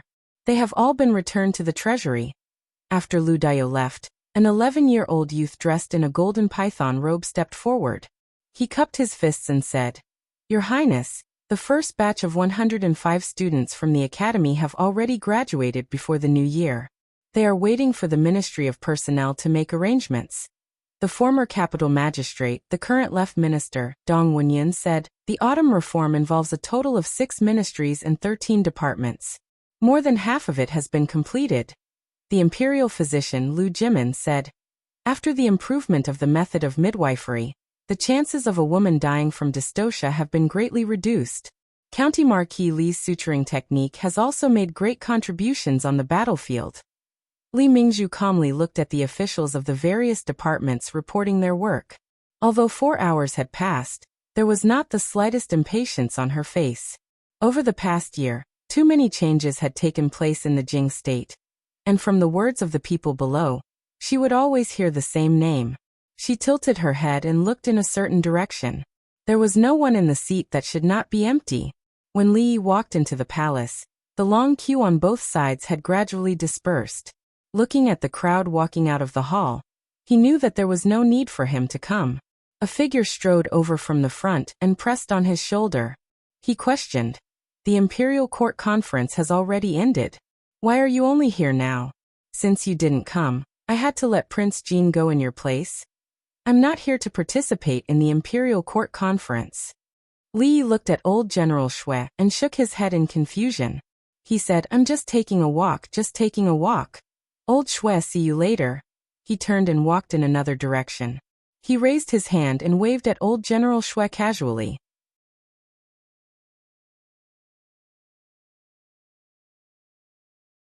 Chapter 853. This bastard. General Shui shook his head and said as he watched him leave, What kind of opportunity was the Grand Court Assembly? Officials from all over the country would gather here. If he could make a name for himself in the Grand Court Assembly, his name would be known throughout the country. Moreover, even if he was not present today, the merits of heavenly punishment, the merits of education, and the merits of reform would all be attributed to him. From today onwards, the name Li Yi would truly be known throughout the court. Not only the court in the capital, but the officials of the various provinces would also not easily forget this name. Not far behind him, Cui Qingze, Chen Chong, and Xing Shichen walked side by side. Cui Qingze looked at the back of the figure, his eyes drifting, and murmured, This Marquis Li is really famous today. Chen Chong rubbed his hands and also sighed. Today is really cold. Xing Shichen wrapped his robe and nodded. Yes. Li walked to the door of the Morning Dew Hall. Knowing that the princess had returned, he walked in. The maid at the door knew that the Marquis Li did not need to inform the princess when he came, so she let him enter the room. There was a huge sand table in the room. The sand dunes on it rose and fell, and there were all kinds of intersecting lines. Emingzu stuck 3 small flags on a few sand dunes. When Li walked in, he happened to see this scene. Another city of the Zhao kingdom has been conquered? Emingzu looked back at him walking in and nodded, saying, It was originally a counterattack, But General Su made a prompt decision and pursued the enemy. He captured a general of the Zhao kingdom and conquered 3 cities in a row. This time Li Yi did not reply, but looked at the princess in surprise. More accurately, he was looking at her attire. Only the empress could wear the phoenix crown, but today's grand court conference was presided over by her. In order to distinguish her status, she still had a phoenix hairpin on her head. With the phoenix hairpin on, not only did she not look more feminine, but she looked domineering from afar. This was also the first time he had seen this attire. It was elegant and dignified, but it also had a different kind of temptation. Emingzu turned her head and asked, "Why didn't you attend court today?" "I drank a little last night." Li Yi rubbed his head and said, "I accidentally overslept." Emingzu frowned. "It's not like you don't know your alcohol tolerance. Why are you so careless?" Last night, he had wanted to prove himself to Mississippi Lu, but he had overestimated himself. As he drank, he lost consciousness. He did not know if she had taken advantage of him when she helped him back to his room. He shook his head to dispel these thoughts and asked, "Is everything going well?" The Grand Court Assembly is held every year, and the protocol is fixed. It's not like it's going to be smooth or not, it's just following the prescribed order. She pointed at the sand table in front of her and the detailed reports of the various ministries on the table beside it. She thought about the changes in the Jing kingdom over the past year and murmured, "Although the imperial court meeting is the same, the world is different after all." Li just looked at her like this. At this moment, it seemed that he really saw an emperor who looked down on the world. As for this world, they had gone through many hardships and fought for it step by step. Of course, there were more hardships waiting for them on this road. "Your Highness, His Majesty summons you." A palace made of the Morning Dew Palace came in with a eunuch and said respectfully. Li yawned and said, "Go ahead. I'll find a place to rest for a while. I didn't sleep well yesterday." The eunuch stepped forward and said, "His Majesty said that if County Marquis Li is also here, he can go with you." "I know my body. It's like this every year. After another half a month, when the weather is warmer, I will naturally be better." Emperor Jing lay on the soft bed and looked at the old man sitting on the chair beside him. Facing the ruler of the country, the old man's tone was still neither slow nor slow. "Your Majesty's body is important, but the country's politics are related to the livelihood of the people. It cannot be neglected." Emperor Jing shook his head and said, "Grand Tutor, you don't have to worry about this. During this time, Emingzu has been managing the government on my behalf. The court is stable and everything is smooth. If not, I would not have been able to rest in peace. Although the princess is talented, it is not the right way for a woman to manage the government. She can't last long." The old man looked at him and said slowly. Emperor Jing nodded and asked, "Grand Tutor, have you also heard of the Antares guarding heart celestial phenomenon?" The old man nodded and said, "I have heard of it." Emperor Jing looked up and said, "Could it be that my time has really come? Although the Antares guarding heart celestial phenomenon has appeared, nothing is absolute. His Majesty probably does not believe in this." The old man shook his head and said, "But this abnormal celestial phenomenon may be a warning. The position of the Eastern Palace has been empty for a long time. His Majesty should also set a standard early and set an example for the people of the world." Emperor Jing nodded and said, "I naturally know about this." Seeing this, the old man did not speak again. As the Grand Tutor and also the Emperor's teacher, he had to remind the Emperor of this. But if he went further, it would be a little overboard. Although he had retired for many years, he still had a measure of these things in his heart. "It is a pity that I did not attend today's court meeting." Emperor Jing opened a long memorial. His eyes flashed and he murmured, "If I could be 10 years younger, I would not have to let Emingzu shoulder such a heavy burden." The old man also had a look of approval in his eyes. He nodded and said, "Although the eldest princess is a woman, her filial piety is commendable. She can be said to be a woman who is not inferior to men." Emperor Jing smiled and asked, "Grand Tutor, you have been traveling for 3 years. I wonder what interesting things you have heard along the way?" The old man nodded and said, "The more I have traveled, the more I have seen. The two talked and laughed in the hall. Outside the hall, Li shook his head and said, "Can't you just pretend that I have not been there?" Emingzi glanced at him and did not speak. The two were led in by a eunuch. The eunuch bowed and said, "Your Majesty, the eldest princess and County Marquis Li have arrived."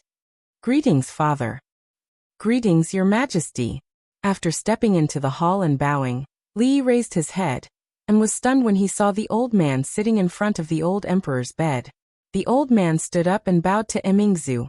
"Greetings, princess." Emingzi walked over and supported him with both hands. She quickly said, "Grand Tutor, you don't have to be so polite. Please sit down." "Grand Tutor?" Li looked at the blackmailer old man he met yesterday and was even more surprised. The blackmailer old man looked at him, and a smile appeared on his bark-like face. He said, "Young man, we meet again." Emingzi looked at the old man, and her eyes finally stopped on Li. Emperor Jing looked surprised and asked, "Grand Tutor, you have already met him?"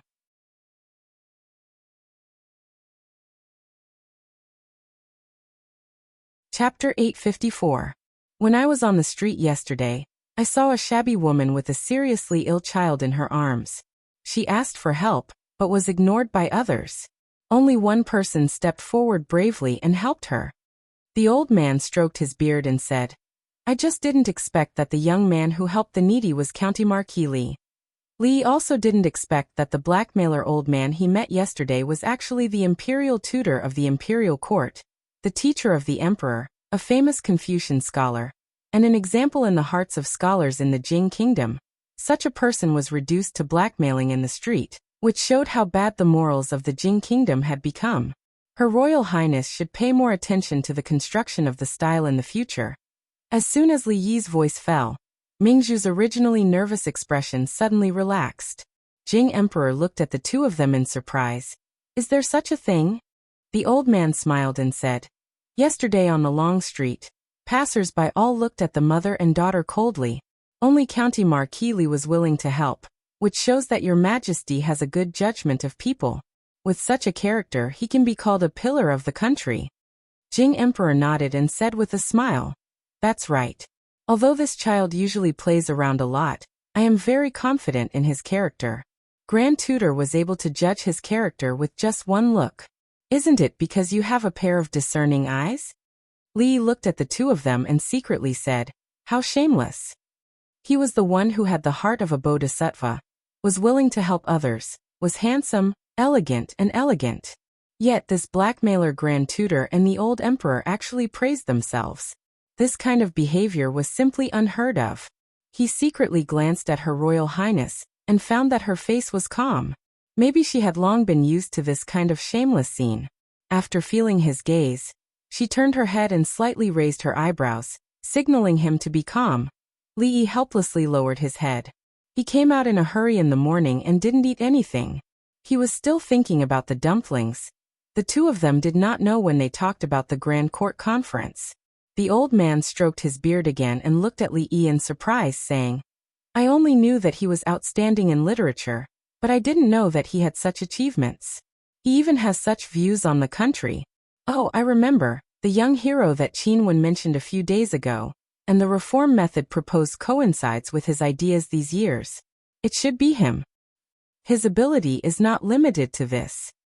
Jing Emperor smiled and turned to look at Li Yi, saying, "In today's Grand Court Conference, the officials of various provinces returned to the capital to report their work and put forward many political opinions. They put forward a lot of political opinions. The preliminary reform of the 6 ministries is almost finished. What do you think?" The old man surnamed Chu also looked over. "Ideas." Li Yi turned to look at Her Royal Highness and murmured, "Yes, what ideas do I have?" Emingzi looked at him and walked forward. She said to Jing Emperor, "Father, just now in the morning dew hall, I had a deep discussion with Dr. Li about what I saw and heard in the recent Grand Court Conference. He believes that the reform of the Ministry of Revenue's tax system still needs to be improved. The reform of the local military system is a bit too hasty. It should be done step by step so that it can be stable." Li Yi breathed a sigh of relief. Looking at Her Royal Highness, who who spoke confidently in the face of the old emperor and the blackmailer. He felt that it was not in vain that he brought her soup so many times. Then his eyes couldn't help but look at her chest. He was slightly startled and realized that his efforts were not in vain.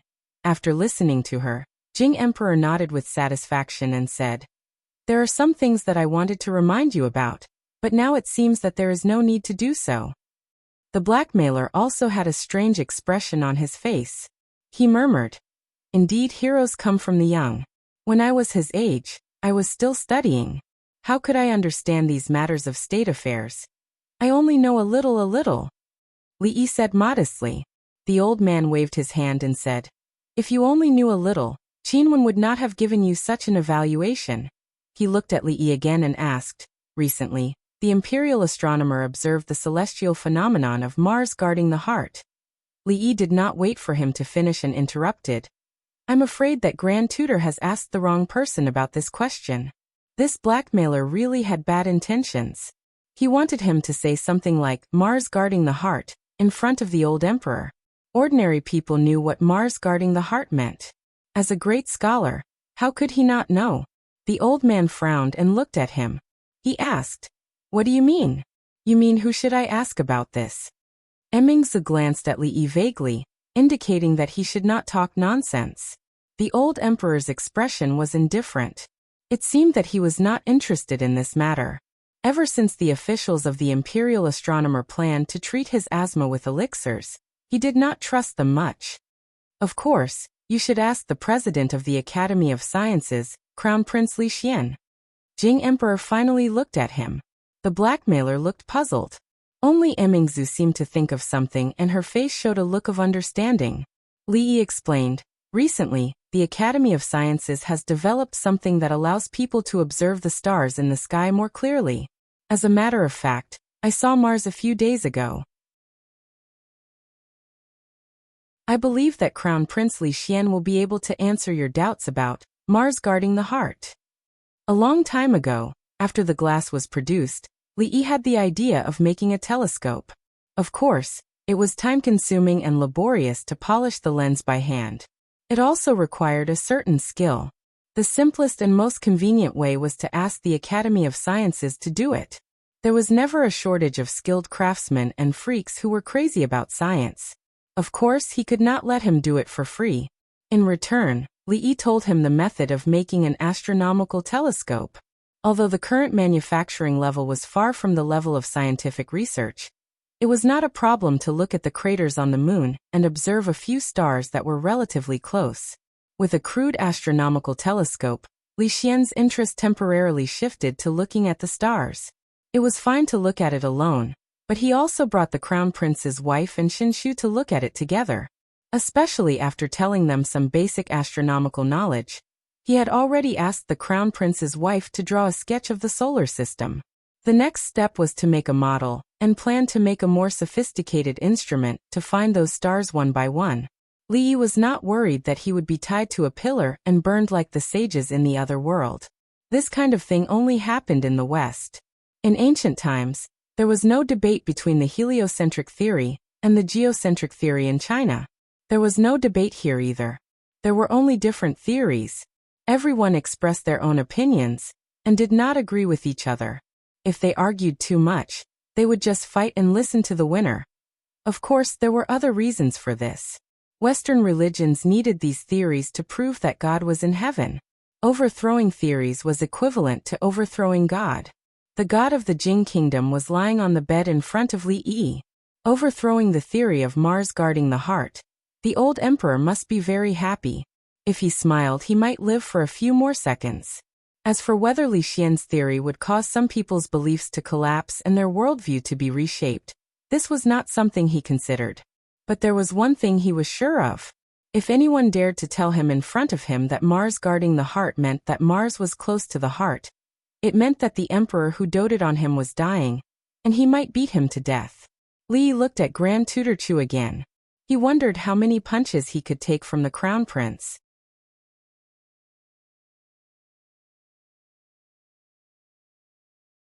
Chapter 855.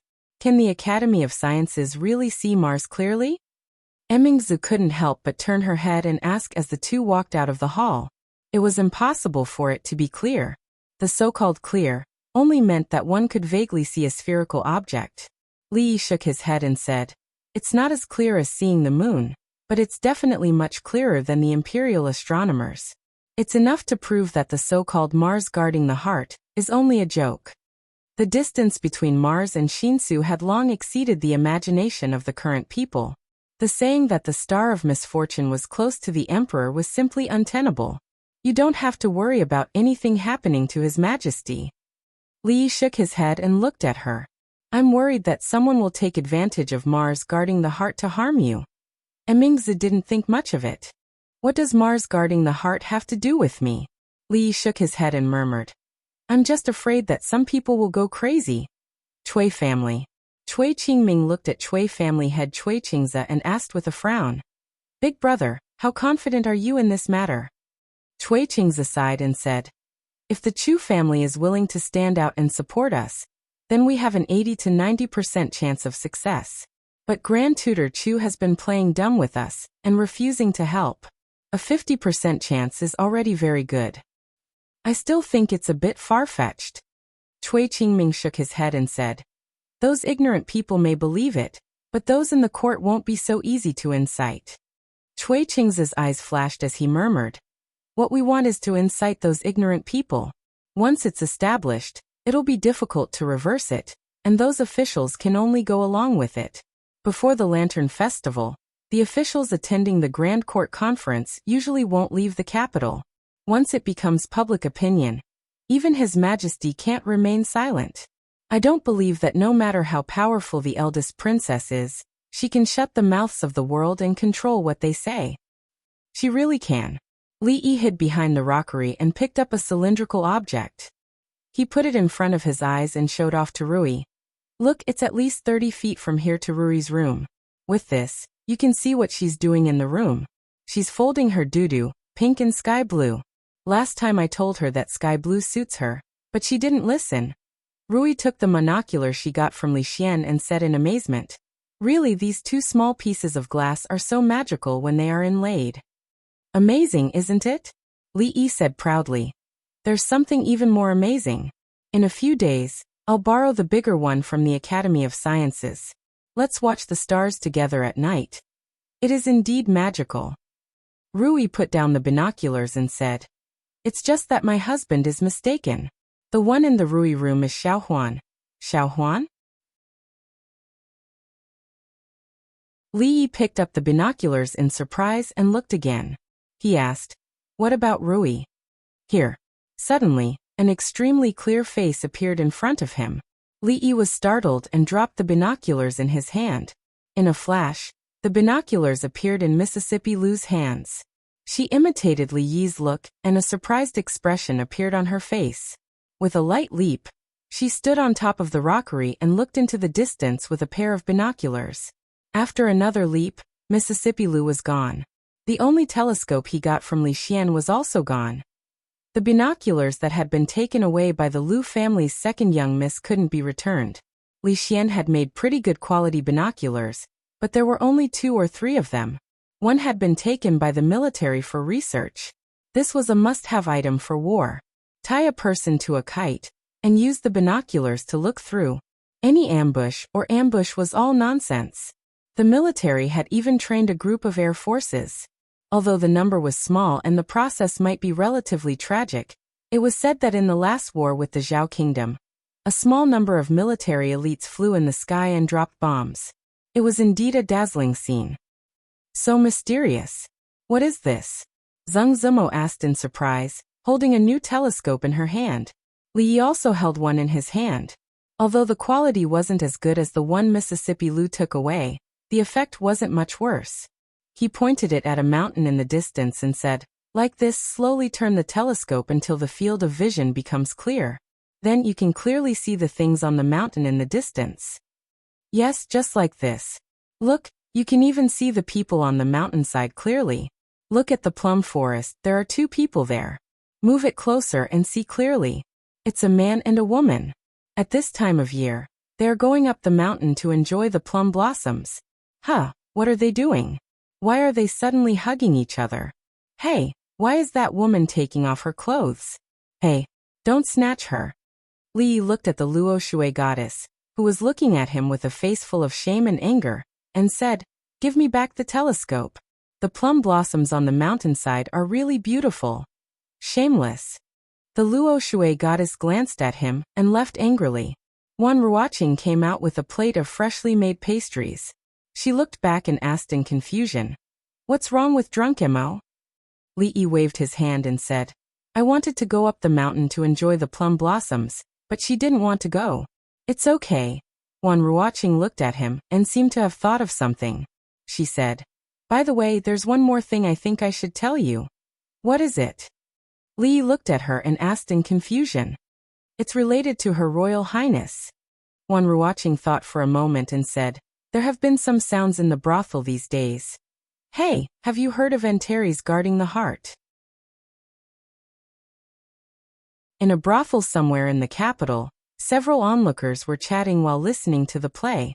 Suddenly, one of them said mysteriously. One of them immediately nodded and said, "Of course I've heard of it. It's said that every time there's a celestial phenomenon of Antares guarding the heart, it means that the emperor is in trouble. This is an incredible event. The current emperor is ill, and there's a celestial phenomenon these days. Doesn't it mean that?" Halfway through his sentence, he abruptly stopped. However, from the side, someone came over and asked in confusion, "What exactly is going on with what you're talking about? It's said that this is a jinx attacking His Majesty." Someone lowered his voice and said, "Antares is too strong. His Majesty has always been in poor health, so it's easy for him to be attacked by Antares. It's said that this Antares is the current Princess Royal." "Shu, how dare you talk about this kind of thing?" "I didn't say it. That's what people are saying." "You mean that the Princess Royal is too strong and is at odds with His Majesty, so?" "I didn't say it. It's said that after the princess took over the government, there was a trend of Antares. This woman getting involved in politics, maybe it's true." "What a blind fool." The voices of the crowd gradually quieted down. A middle-aged man sitting in the corner of the brothel murmured. He stood up, shook his head, and said, "Let's go." A man behind him said in confusion, "The play isn't over yet. Don't you want to watch?" The middle-aged man shook his head and said, "We've seen all the play here. Let's go somewhere else." "Where else?" "Today, I'll take you to the wonderful sound pavilion to listen to music." The big man was stunned. And then he suddenly smiled and said, "The wonderful sound pavilion. I heard that the girls there are." The middle-aged man suddenly felt a blow on his head. He withdrew his hand and scolded, "You useless thing. This is a place to listen to music. What do you want to do?" I don't want to. The big man repeatedly shook his head. "I'm a decent person. I don't do that kind of thing." The middle-aged man was stunned and asked, "Don't want to what?" "I've already warned the people in the brothel not to spread this matter. But we can't control those customers." Wan Ruoqing looked at him and asked with some worry, "Will it be very troublesome?" Bing. Li picked up a piece of pastry and put it in his mouth. After shaking his head, he looked at Wan Ruoqing and asked, "When did it start?" Wan Ruoqing looked at him and said, "About 2 or 3 days ago. At first, there were only a few people talking about it. Later, when the number of people increased, we realized that there was probably someone behind it." Li Yi picked up another piece of pastry and shook his head. He said, "It's the new year, why bother?"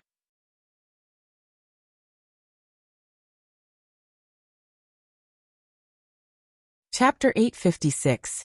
After the first day of the new year, according to tradition, the next step was to visit relatives and friends. Throughout the year, relatives and friends would visit each other. The Li family had many relatives and friends in the capital. Previously, with the old mistress, Li Yi had also visited a few of them. This year, he was a lot more free. Lin Wanru had to go on a business inspection in the capital, and usually returned very late. Li Yi asked Fang to send a few people to follow her. Although it was the new year, there were still many people who were restless. Nonsense. In the hibiscus garden, Emperor Jing threw several memorials from the imperial astronomer and the imperial censorate on the table and said coldly, "The star of calamity, Mars. The Princess Royal, Is she someone they can slander? Emingzu walked over and patted his back. She said softly, "Father, don't be angry. Your health is more important. As for those, they are nothing more than rumors. It doesn't matter. I know you don't care, but 3 people make a tiger. If we let it develop, I don't know what will happen in the end." Emperor Jing frowned and said, "When the heavenly hound swallowed the sun, they said that I was immoral and should issue an edict.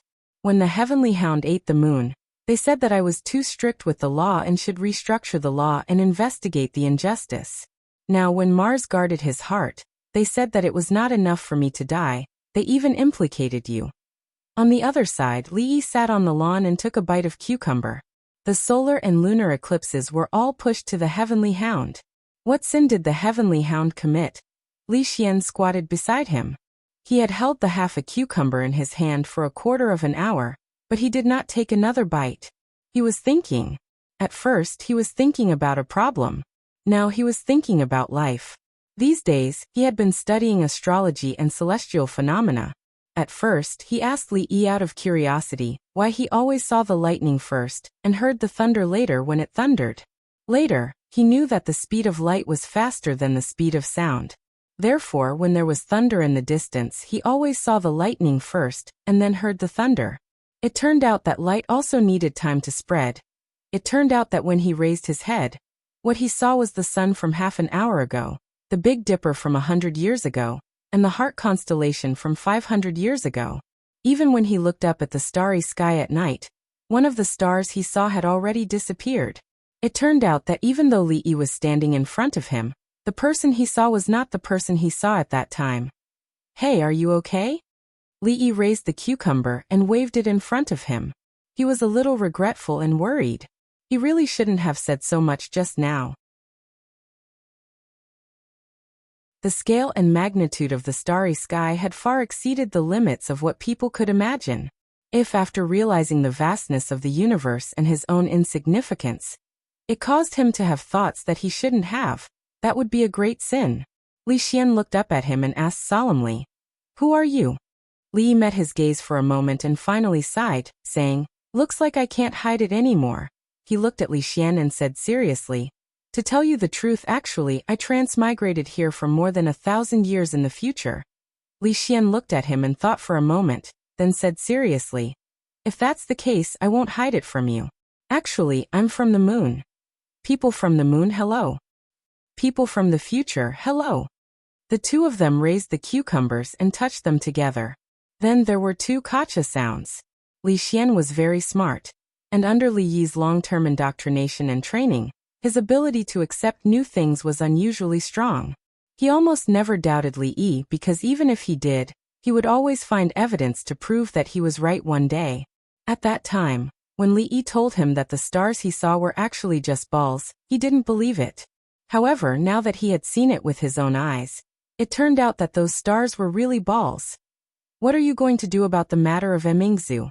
Li Xian lay on the lawn, folded his hands behind his head, and said, "Let them slander her like that." Li Yi shook his head and said, "This I still have to rely on you. Tell me, what do you want me to do?" Li Xian sat up again from the lawn, his eyes flashing with excitement. Changde stood behind Emperor Jing and said, "According to the report from the Secret Intelligence Division, those slanderous remarks against Her Royal Highness have not spread widely. There are indeed many rumors among the people, but compared to the previous public discussions, the impact is much smaller." Emperor Jing waved his hand and said, "What does it have to do with Emingzu? My people are not stupid. They know how to distinguish right from wrong, and will not be easily used by those who do bad things. Moreover, the things that Emingzu has done for the people, they are all beneficiaries. How can they do such ungrateful things?" Changde nodded and said, "Maybe it's true." But he knew in his heart that this was not the only reason. In contrast, the matter of the Cui family's master and his second brother cutting off their sleeves and neglecting his wife, causing the first wife of the Cui family to have an affair with the third son of the Cui family, was more interesting than whether Her Royal Highness was a jinx. He was also very interested in this matter. It was said that the circle of the nobles in the capital was extremely chaotic, but he did not expect it to be so chaotic. Even so, we can't relax our vigilance. Emperor Jing frowned and said, "Pass down the order. If anyone in the capital continues to spread such bad words, they will be flogged 50 times. Your Majesty, this matter must not be." Li Yi came over from the side and explained. Preventing the people's mouths is more important than preventing a river. The more we suppress it, the more it will rebound. At that time, even if Her Royal Highness is not a jinx, she will be called a jinx by them. Seeing him come over, Emperor Jing lay back on the rocking chair, waved his hand and said, "Don't beat around the bush. If you have any ideas, just say it. It's better to spread the public opinion than to block it. Since everyone thinks that a jinx has rushed to the emperor, as long as they know that Yinghua and Xinsu are far apart and can't collide no matter what, wouldn't it be better?" After listening to Li Yi, Emperor Jing seemed to think of something. He straightened up and turned to look at Li Xian, asking, "Can the Academy of Sciences really see Yinghua clearly?" Li Xian nodded and said with a smile, "Uncle Emperor, in 3 days Xian'er is going to hold a stargazing meeting at the Academy of Sciences. At that time, not only Uncle Emperor, but the royal family, the nobles in the capital, and the ministers in the capital can all see the true appearance of Yinghua. If Uncle Emperor is interested, you can also see what is on the moon." Emperor Jing looked at him and pondered for a moment before asking, "How confident is the Directorate of Astronomy?" Li Xian smiled and said, "Xian'er is going to ask the Directorate of Astronomy. It's obviously just an ordinary solar and lunar eclipse. How can it be related to the Heavenly Hound? Yinghua and Xinsu are thousands of miles apart. How can they meet? How can this be a warning from heaven and an ominous sign?" Emperor Jing was puzzled. Solar and lunar eclipse? Li Xian nodded and said, "Its Heavenly Hound swallows the sun, and Heavenly Hound eats the moon." 3 days later, Xian'er will tell Uncle Emperor how the solar and lunar eclipses are formed. This is just a normal astronomical phenomenon, not an ominous sign, and Uncle Emperor can't be blamed. Emperor Jing waved his hand and said, "There's no need to stay at the Academy of Sciences.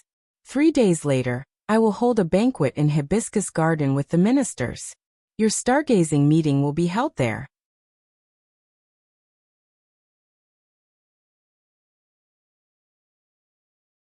Chapter 857. How's the situation outside? Cui Qingze was pacing in the room when he saw a man hurrying in from outside. He immediately asked.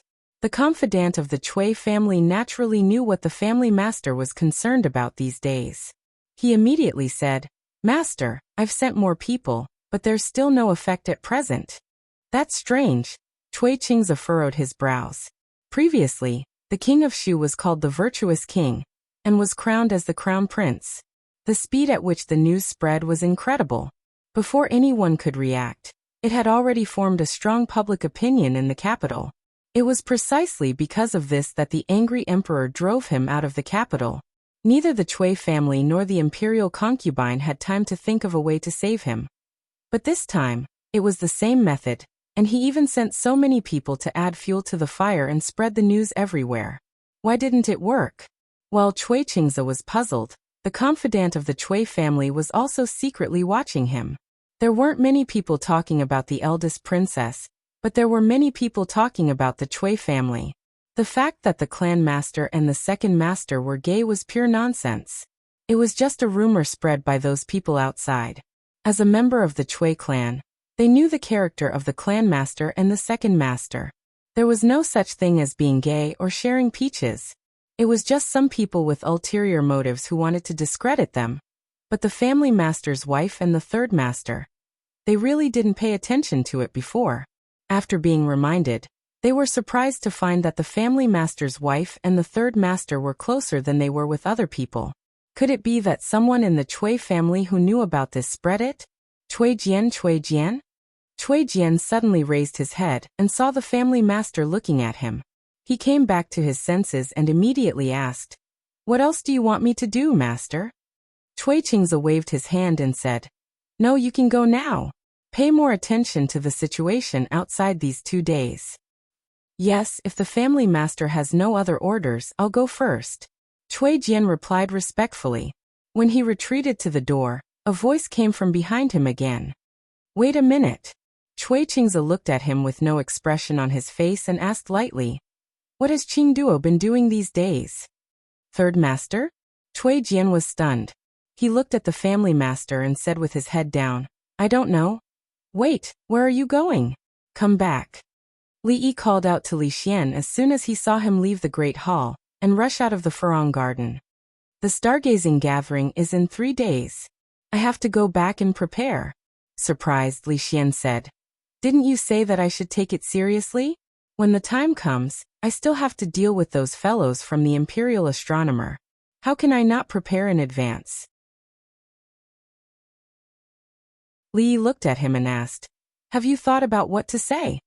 Li Xian said excitedly, "Of course I have." The question of why he first saw lightning and then heard thunder was enough to give him a headache. What a magical starry sky. Just now his head was about to split open. Such an interesting matter. Of course, it was better for everyone to have a headache together. Li Yi asked tentatively, "Say that the you standing in front of them is actually not the you now. Say that the sun they see is the sun from 15 minutes ago. Say that the Big Dipper in the sky is the Big Dipper from more than 100 years ago. Say that if you look at the starry sky at a 45-degree angle, you can see the past." "Yes, that's it. Do you have anything else to add?" Li Xian nodded vigorously and then asked doubtfully, "Why a 45-degree angle?" "Add my ass." Li Yi grabbed his arm and said with a dark face, "Let's get in the carriage first." When the carriage arrived at the gate of the Academy of Sciences, Li Xian jumped off the carriage, looking a little dispirited. "Remember everything I said just now?" Li Yi asked again to confirm. "Yes." Li Xian lowered his head and said, "Let them look at the stars and overturn the conclusion of Antares guarding the heart. Tell them that the cause of the solar and lunar eclipses is not because of His Majesty's immorality, but because of the astronomical warning. Other than that, don't say anything else." Li Yi looked at him and frowned. "You'd better remember what I said. This is not a joke. Saying too much will do you no good." In the Jing Kingdom, no one dared to put Li Xian on fire just because of what he said. If his thinking was a little advanced, with His Majesty's protection, he could also speak logically and justifiably. At most, it was an academic argument which was nothing. However, if his thinking was too advanced, it was very likely that he would be regarded as a madman. Maybe it would also touch the point of the feudal dynasty, and it would be difficult to clean up the mess. The purpose of this stargazing meeting was to dispel the rumors about the princess spread by the Cui family, and at the same time to clear the old emperor's name. It was not to spread science. If he did not emphasize it again and again, Li Xian was likely to confuse the two. Seeing Li Xian step into the gate of the Academy of Sciences after making 3 promises, he became excited again. Li felt that it was better for him to see it in person 3 days later. "Young master, why is the moon so bumpy?" Xiao Huan came down from a high platform in the courtyard and said with some disappointment. Li touched her head and said, "Didn't I tell you before? This is the true appearance of the moon." Xiao Huan's pretty face was still a little disappointed. It was fine that there was no Jade Rabbit, Guanghan Palace on the moon, but it was actually so ugly. The last bit of hope in her heart was finally completely shattered. Rui came down from the high platform and asked Li Yi, "Husband, will you also use it to see the moon in Hibiscus Garden tomorrow?" Li nodded. The Academy of Sciences had only made 1 telescope for astronomical observation so far. Li Xian treasured it like a treasure, and it was not easy for him to borrow it. "I have seen it today, so I won't go tomorrow night. Dwainer doesn't sleep well at night. If he doesn't see me when he wakes up, he will definitely cry." Rui looked at him and said. Li nodded and said, "If you don't want to go, then don't go. In fact, it's not that interesting." Rui didn't really like that kind of lively occasion. Moreover, Li Xian wasn't really kind enough to invite those people to see the moon tomorrow. There might even be a fight, so he didn't force Rui to go with him. Turning his head, he saw that Mississippi Lu had finished looking at the moon and was looking at the telescope itself. Li Yi's heart skipped a beat and he immediately said, "This won't do. This will be of great use tomorrow. I can't take it. Tonight to Hibiscus Garden?"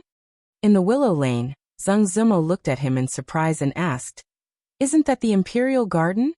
Li looked at her and said, "There will be a lot of fun to see tonight. Do you want to go with me?"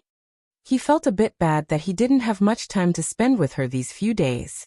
She liked crowds and should be more interested in such an occasion. Husband Li. Sister Lu is not going? Zheng Zimal looked at him and asked. Li shook his head. Then let me think about it. She was actually a bit tempted. After all, this was a rare opportunity to be alone with him. However, their relationship hadn't been made public, so it was a bit inappropriate to appear with him like this. An idea suddenly appeared in her mind. A glimmer of light flashed through her eyes. She nodded and said, "Okay, I'll go with you tonight, Chui Manor." Stargazing meeting, what is it? Chui Qingze held an invitation in his hand and turned back to ask, "Is Madam free tonight? How about we go together?" The woman shook her head and said, "I'm a bit tired today. Master, you can go by yourself." Chui Qingze nodded. When he walked out of the room, he saw someone coming from the side corridor. He thought for a moment and asked, "Qingduo, His Majesty is holding a banquet in Hibiscus Garden tonight, and inviting all the officials to participate in the stargazing meeting. Do you want to go together?" Stargazing meeting? Third Master Chui shook his head and said, "I'm not interested. Besides, I'm drinking with friends tonight. Big brother, you should go by yourself."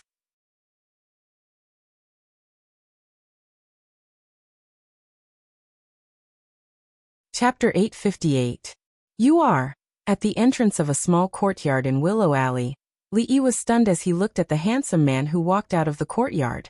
Although the handsome man looked a little feminine, he didn't lose his heroic spirit. However, this wasn't the problem. The problem was that she wasn't dressed like this when he saw her in the morning.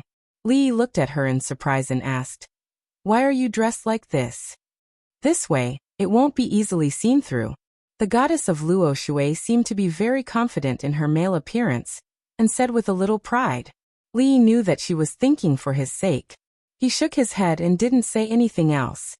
"Let's go." She held onto Li Yi's arm and walked out of the alley. "Wait." Li Yi turned around and looked at her.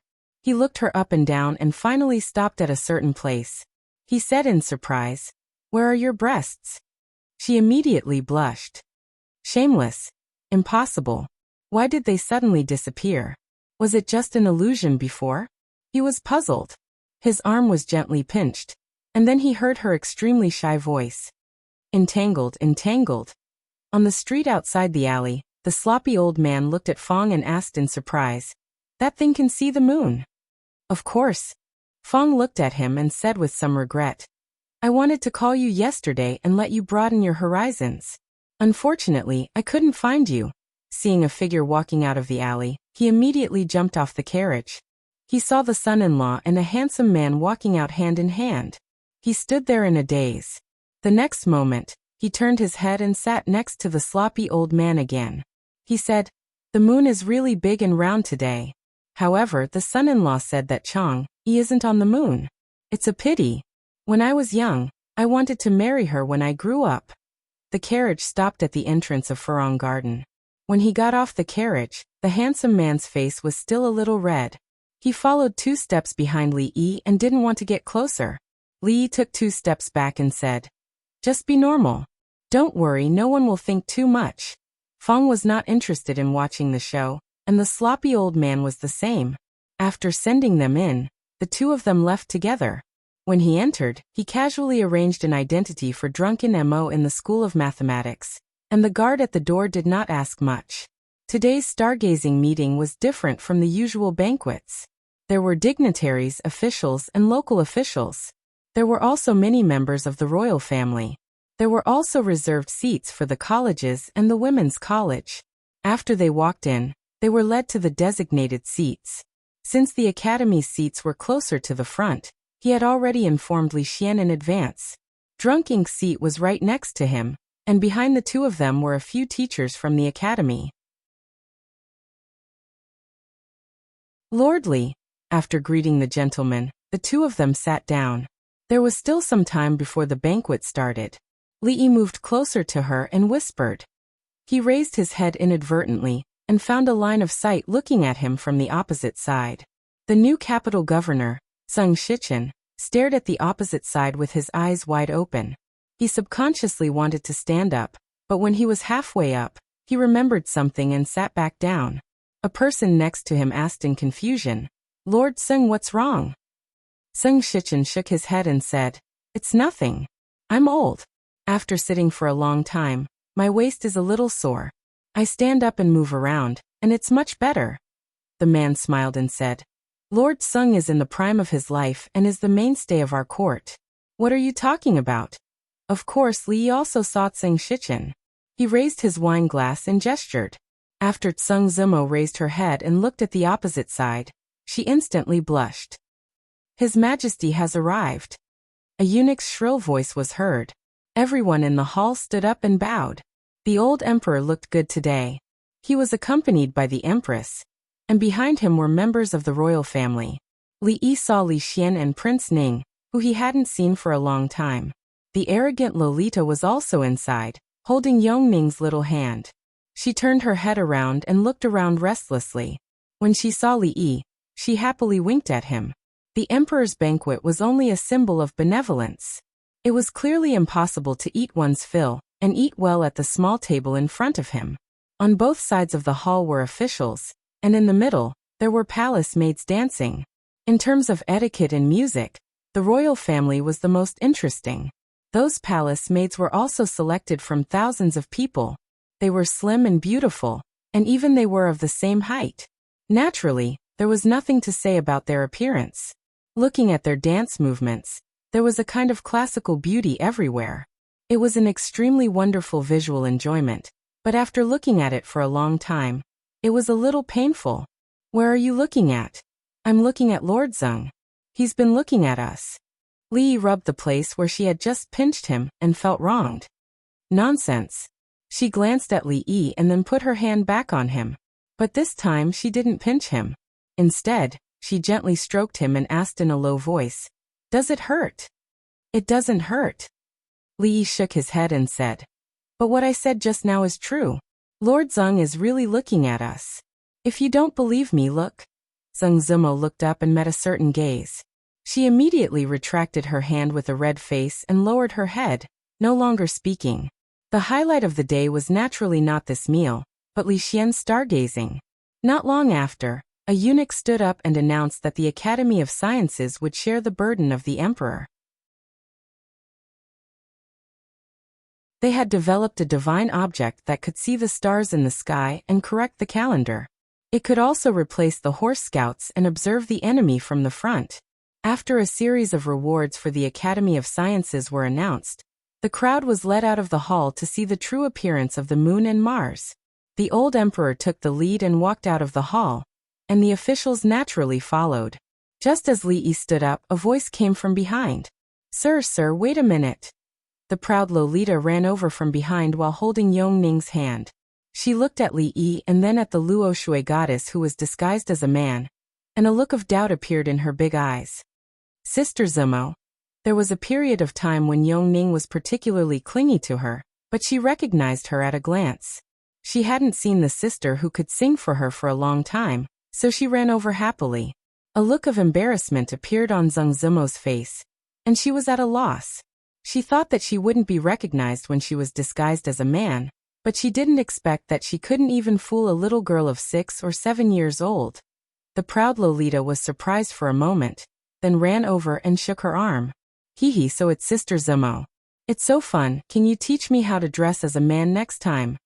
"Now it's Brother Zimo." Li Yi walked over and said, "All right, we'll talk about this later. Let's go outside and watch the show first. I didn't expect Mars to see so clearly." "That's right. So Yinghua is a ball just like the moon." "Lord Chun, make way, it's my turn to look." "Lord Su, didn't you see it just now? Don't waste everyone's time."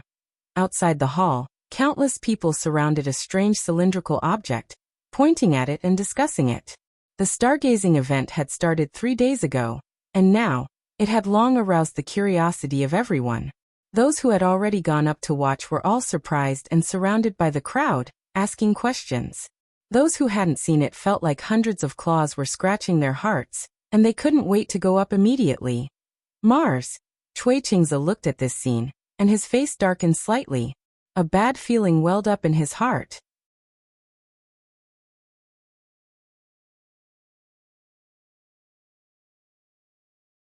Chapter 859. It's too small, I can't see it clearly. Lord Wei's eyes are failing him, of course he can't see it clearly. Let me see. Mars' position is indeed a ball, but where is the heart? Didn't they say that the star of misfortune rushed to the heart? I can't see it.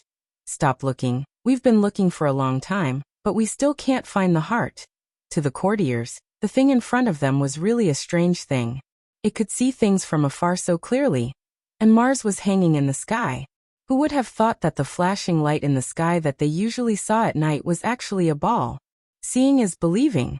This was a concept that had existed since ancient times. Most of the people present firmly believed that the eyes could not deceive people. Moreover, a few old generals in the military had just said that the Academy of Sciences had already given the military one of these things. They called it the Eye of the Heavens. And it could even see the head of the enemy from a few miles away. Ambushes and traps were all useless under the Eye of the Heavens. The courtiers trusted the school of mathematics the most. Those who came out of it were all powerful people, and they were talents that the court fought over. As for the Academy of Sciences, they thought that it was something that the crown prince would play with for a few days on a whim, and then abandon. However, no one expected that the thing that the Academy of Sciences came up with would cause a stir in the court several times. There was no need to mention the kite that could send people to the sky, the water wheel that could easily pump water from a low place to a high place, and the farming tools that could greatly simplify the plowing process. All of these things had invisibly changed their knowledge, and even changed the lives of many people. Nowadays, for the farmers, cattle were no longer that important. As long as there was a strong laborer in the family, coupled with the new farming tools, they could completely play the role of the cattle. This was enough to be called a groundbreaking event. His Majesty was so happy that he rewarded 100,000 taels of silver. After such a short period of time, the Academy of Sciences came up with such a magical device, and it was a great eye-opener for everyone, of course. Many people knew that today's event would not be as simple as looking at the stars. The matter of Mars guarding the heart had caused an uproar. Now there was a rumor among the people that Her Royal Highness was the Mars Bane. It was the princess who offended His Majesty. How could the Academy of Sciences not have any ulterior motives for holding a stargazing event at this time that involved a sensitive topic like Mars? Cui Qing's face was somewhat gloomy. He had already guessed the purpose of this stargazing. He glanced vaguely in a certain direction, and the official nodded slightly. The telescope that was used to observe Mars was the one with the highest observation distance and the best quality. However, if it was used to observe the moon, it didn't have such high requirements. Apart from that one, there were a few others of slightly inferior quality, but they were more than enough to watch the moon. Sir, is there really no Chang'e on the moon? The proud Lolita ran over from afar. She had just seen the moon through that strange thing. That bumpy, ugly thing was not the moon she had imagined. The moon in her heart had Chang'e, the jade rabbit, and the beautiful osmanthus tree. The moon palace was not like that. Li shook his head helplessly. The proud Lolita asked pitifully, "Is there no osmanthus tree or the moon palace?" Li could only shake his head. "What about the jade rabbit? There should be a jade rabbit." Li still shook his head. The proud Lolita was very sad. She threw herself into Li Yi's arms sadly, and her tears were about to fall. Li Yi stroked her hair. Although it was indeed a little ruthless and cruel to burst a girl's dream, Shanning had grown up. Compared with the cruel world she would recognize in the future, it was nothing at all. Her Royal Highness threw herself into the arms of a man. In the eyes of the other officials around, it was certainly a little unbelievable, but the situation in front of them was a little different. County Marquis Li was the master of Her Royal Highness, so his identity was naturally closer. His Majesty doted on the little princess the most. She was usually simple-minded, and when she was sad, it was inevitable that she would do something beyond the bounds of propriety. However, everyone deliberately ignored this scene. With His Majesty's love for her, even the censors did not dare to step forward to criticize her. The proud Lolita wiped the non-existent tears, secretly glanced at the master, and then secretly glanced at Brother Drunkard, next to him, and generously held the master's hand. He was sad just now, and sad people could have a little preferential treatment. In the field, Li Xian had already taken out a model of the sun and the moon and was fiddling with it. As for Earth, which was the land they were on, Li did not allow him to tell the people present that the land they were stepping on was actually a ball. It was just that a board with the surname Fong was used to replace it. This was to avoid some unnecessary trouble. We know that the sun and the moon are both in the sky. After the sun sets, the moon rises, but this is not absolute. In fact, we often see the situation of the sun and the moon in the same sky, but because the sun is too strong, we can't notice it. There were 3 people from the Academy of Sciences holding the model of the sun, the moon, and the earth respectively.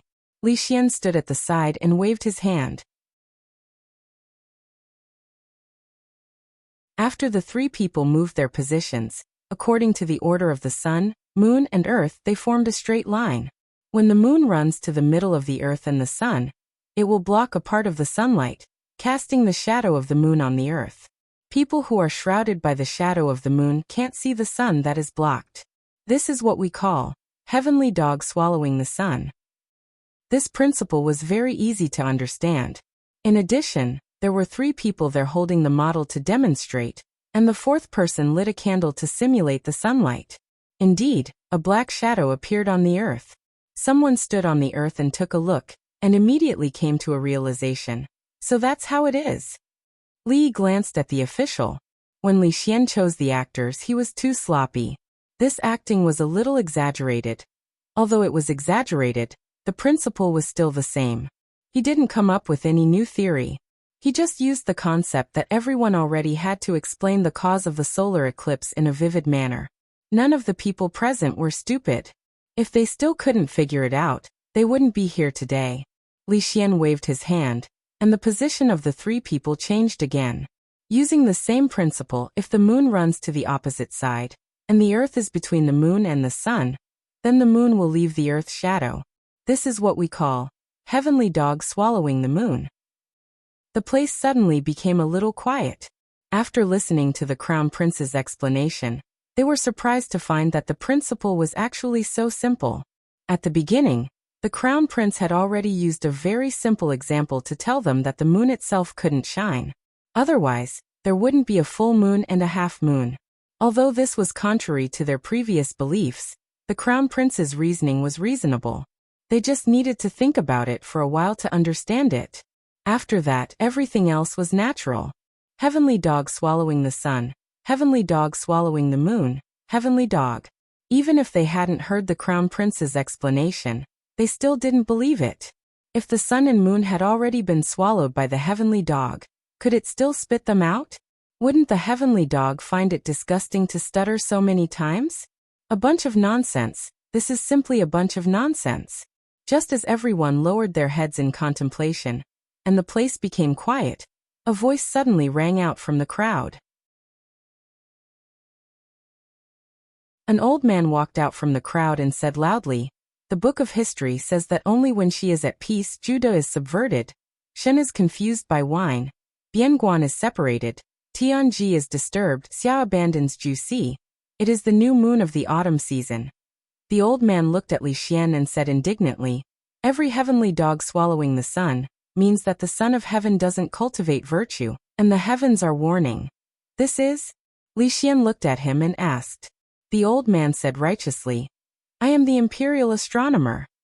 The book of history says? Li Xian looked at the imperial astronomer, took out 2 pieces of silver, one big and one small, and held them in his fist. He looked at the old man and asked, "Then did the book of history say that if I let go, which of the 2 pieces of silver in my hand will fall first?" Note: the imperial astronomer's superior is called the imperial astronomer.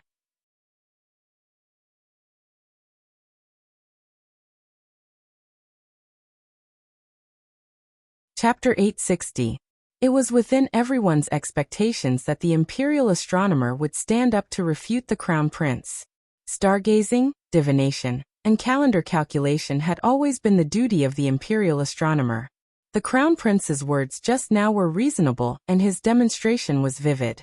Even those who did not understand astrology would be convinced. However, this was tantamount to smashing the reputation of the imperial astronomer. In other words, it was destroying the faith of those who had devoted their lives to it. However, no one expected that after the imperial astronomer stood up, the crown prince did not refute him. The change was so fast that it was even a little confusing. Moreover, although the imperial astronomer was old, he was not muddle-headed. The difference between the two pieces of silver was so obvious. Surely he could not be mistaken?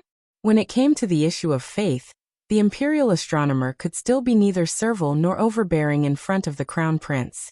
He looked at the crown prince's hands and said, although the imperial annals did not say it, the crown prince should not think that this old man is muddle-headed. If your highness let go at the same time, the heavier silver will naturally fall first. Dong. Li Xian let go of his hands.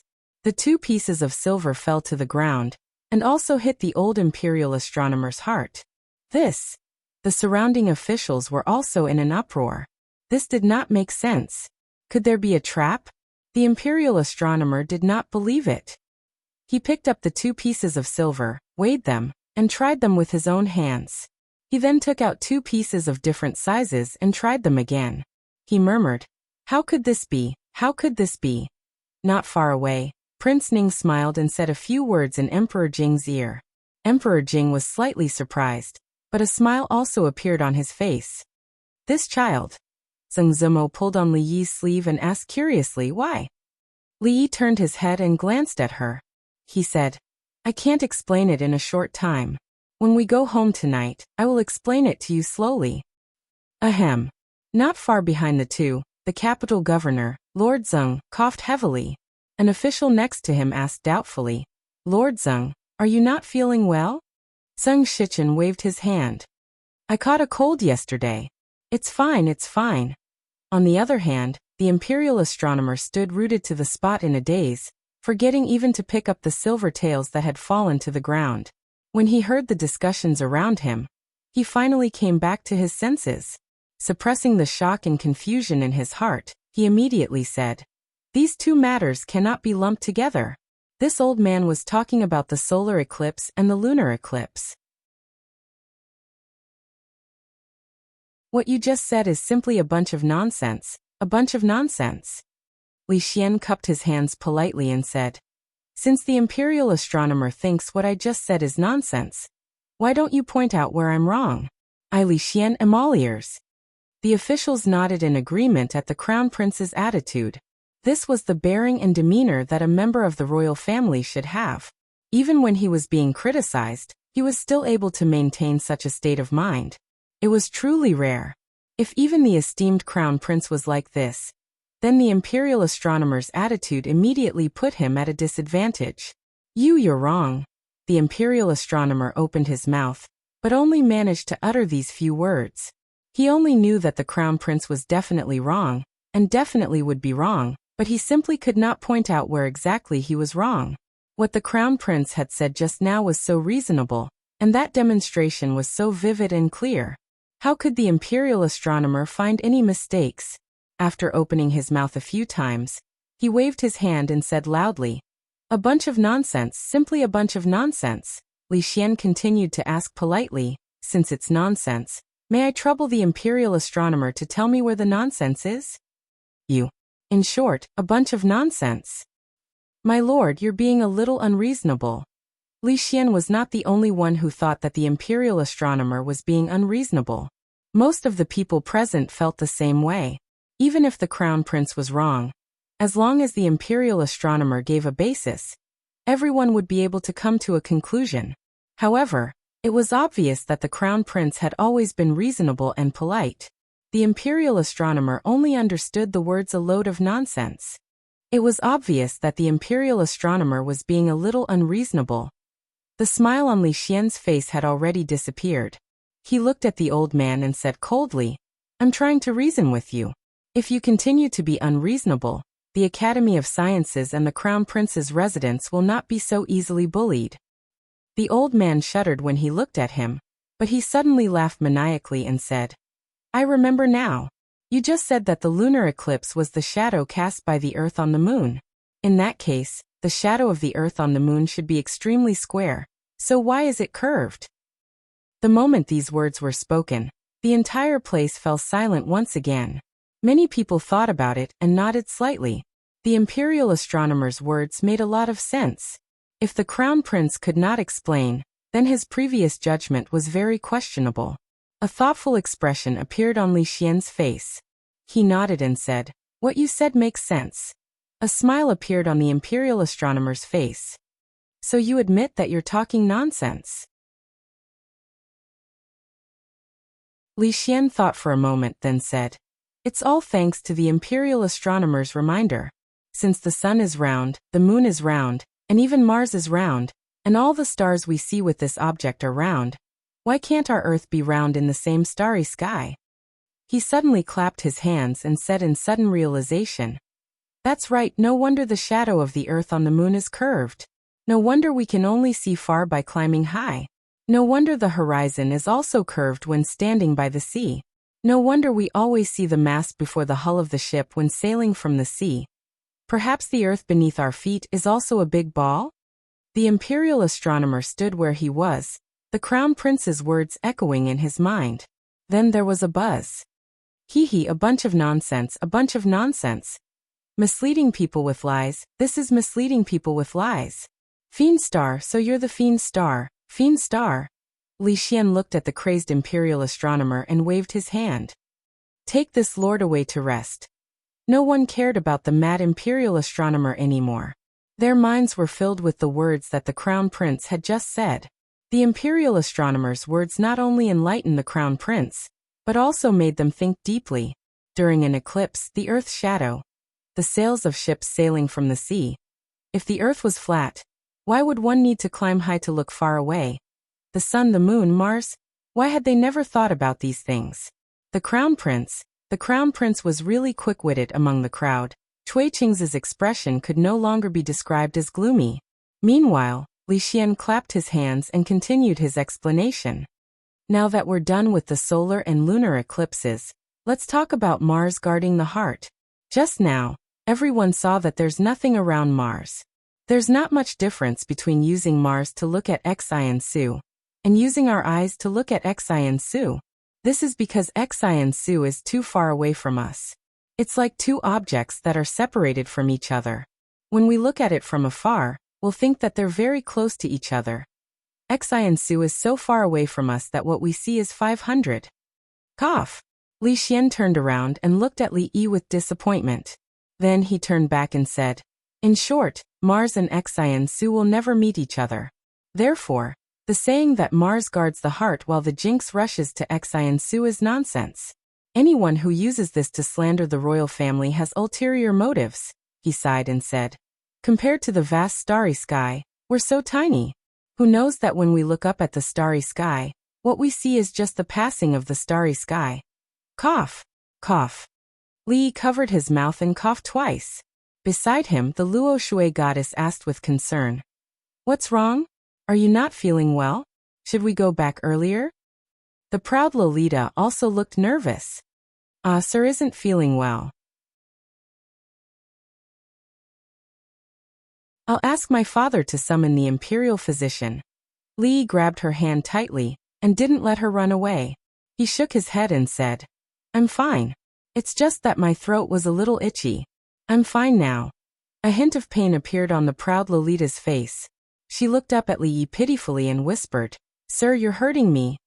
I'm sorry, I'm sorry." Li Yi hurriedly let go of her hand. On the other side, Li Xian had already finished his scientific activity. He pointed to the telescope at the side and said with a smile, "Today's stargazing will end here. If anyone still wants to see the full picture of Mars, please go ahead." As soon as he finished speaking, the crowd surged towards a certain direction.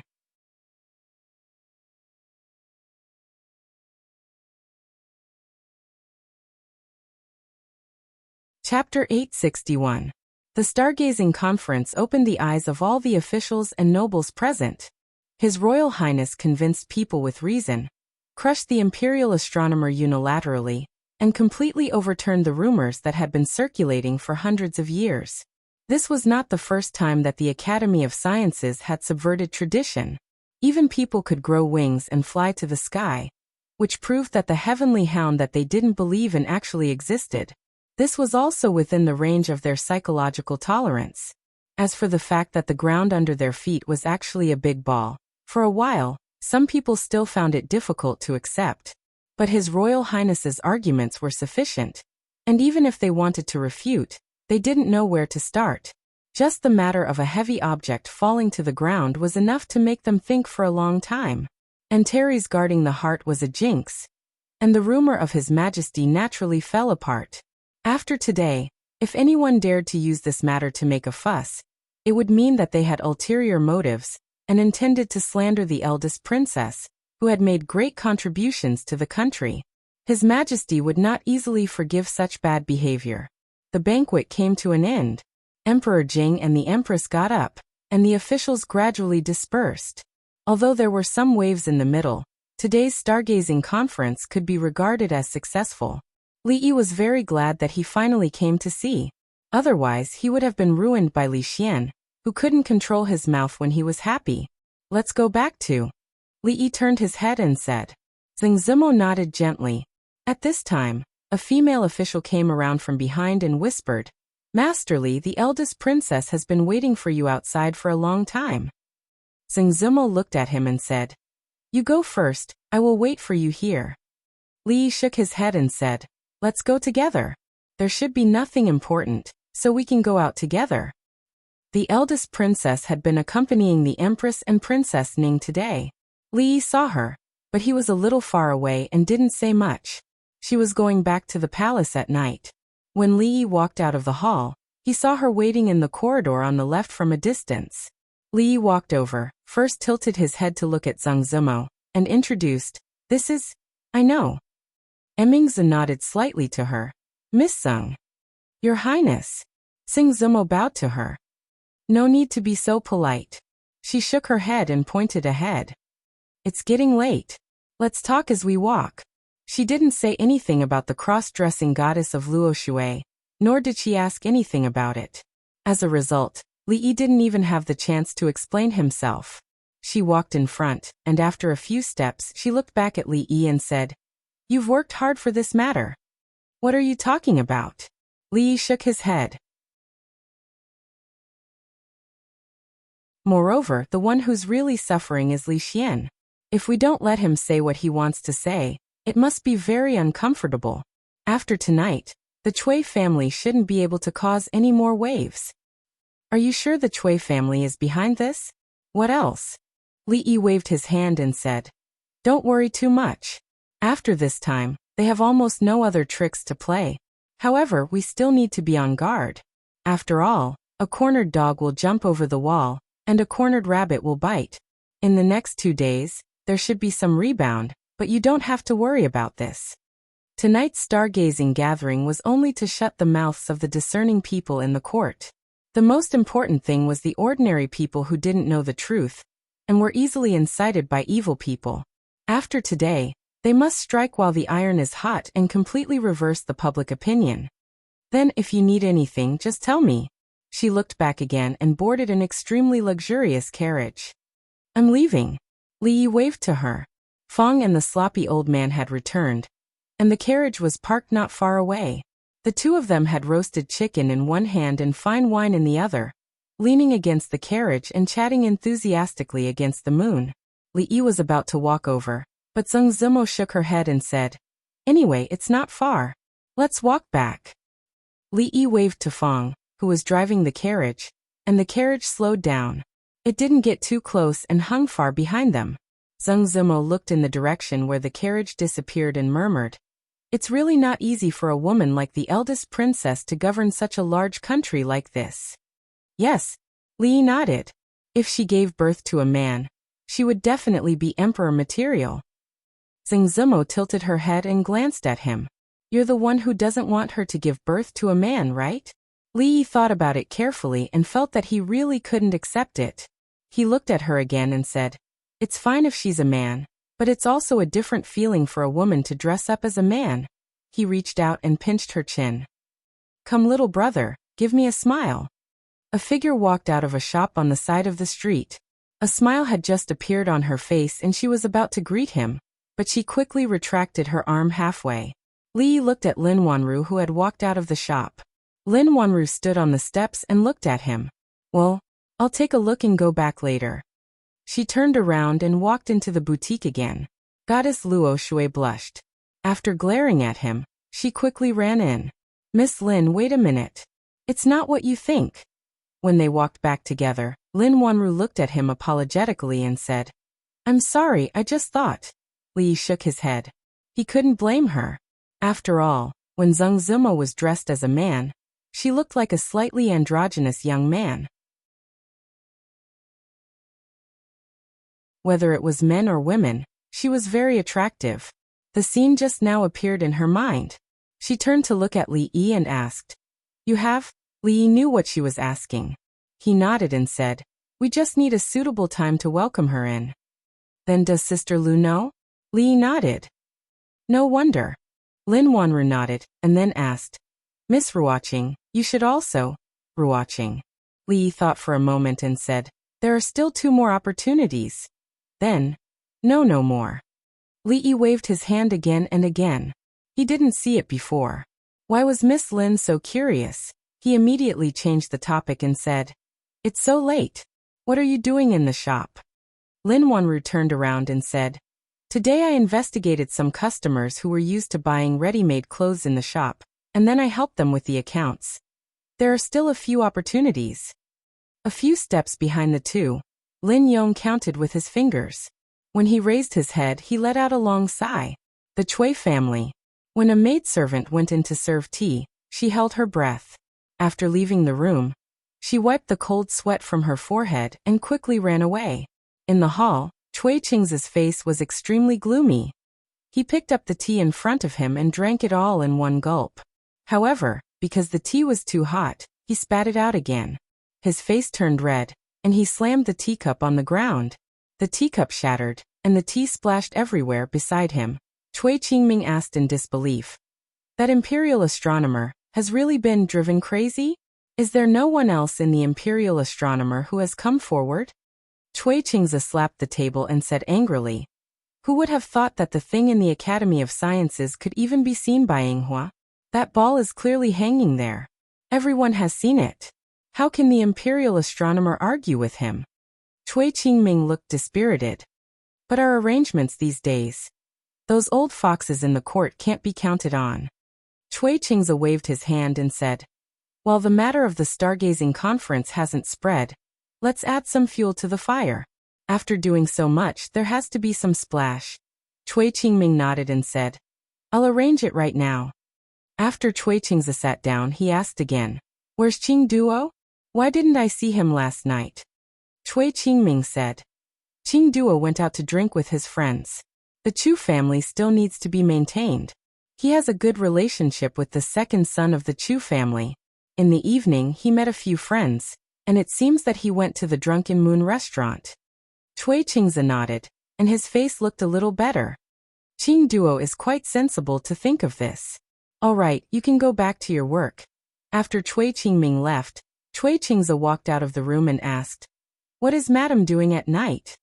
A maid at the door immediately replied, Madam said that she was not feeling well, so she went back to her room early to rest. Cui Qingzi nodded again, and his heart immediately felt much better. At the same time, in a room somewhere in the Cui residence, a charming woman sat on the bed, looking sullen. Didn't he just drink with someone the day before yesterday? Why did he go again? It's a rare opportunity, and he wasted it. That you're tuning in to the Li Mei's Sword of Destiny YouTube channel. We're so grateful for your support, and don't forget to subscribe to join us on this incredible journey through captivating stories.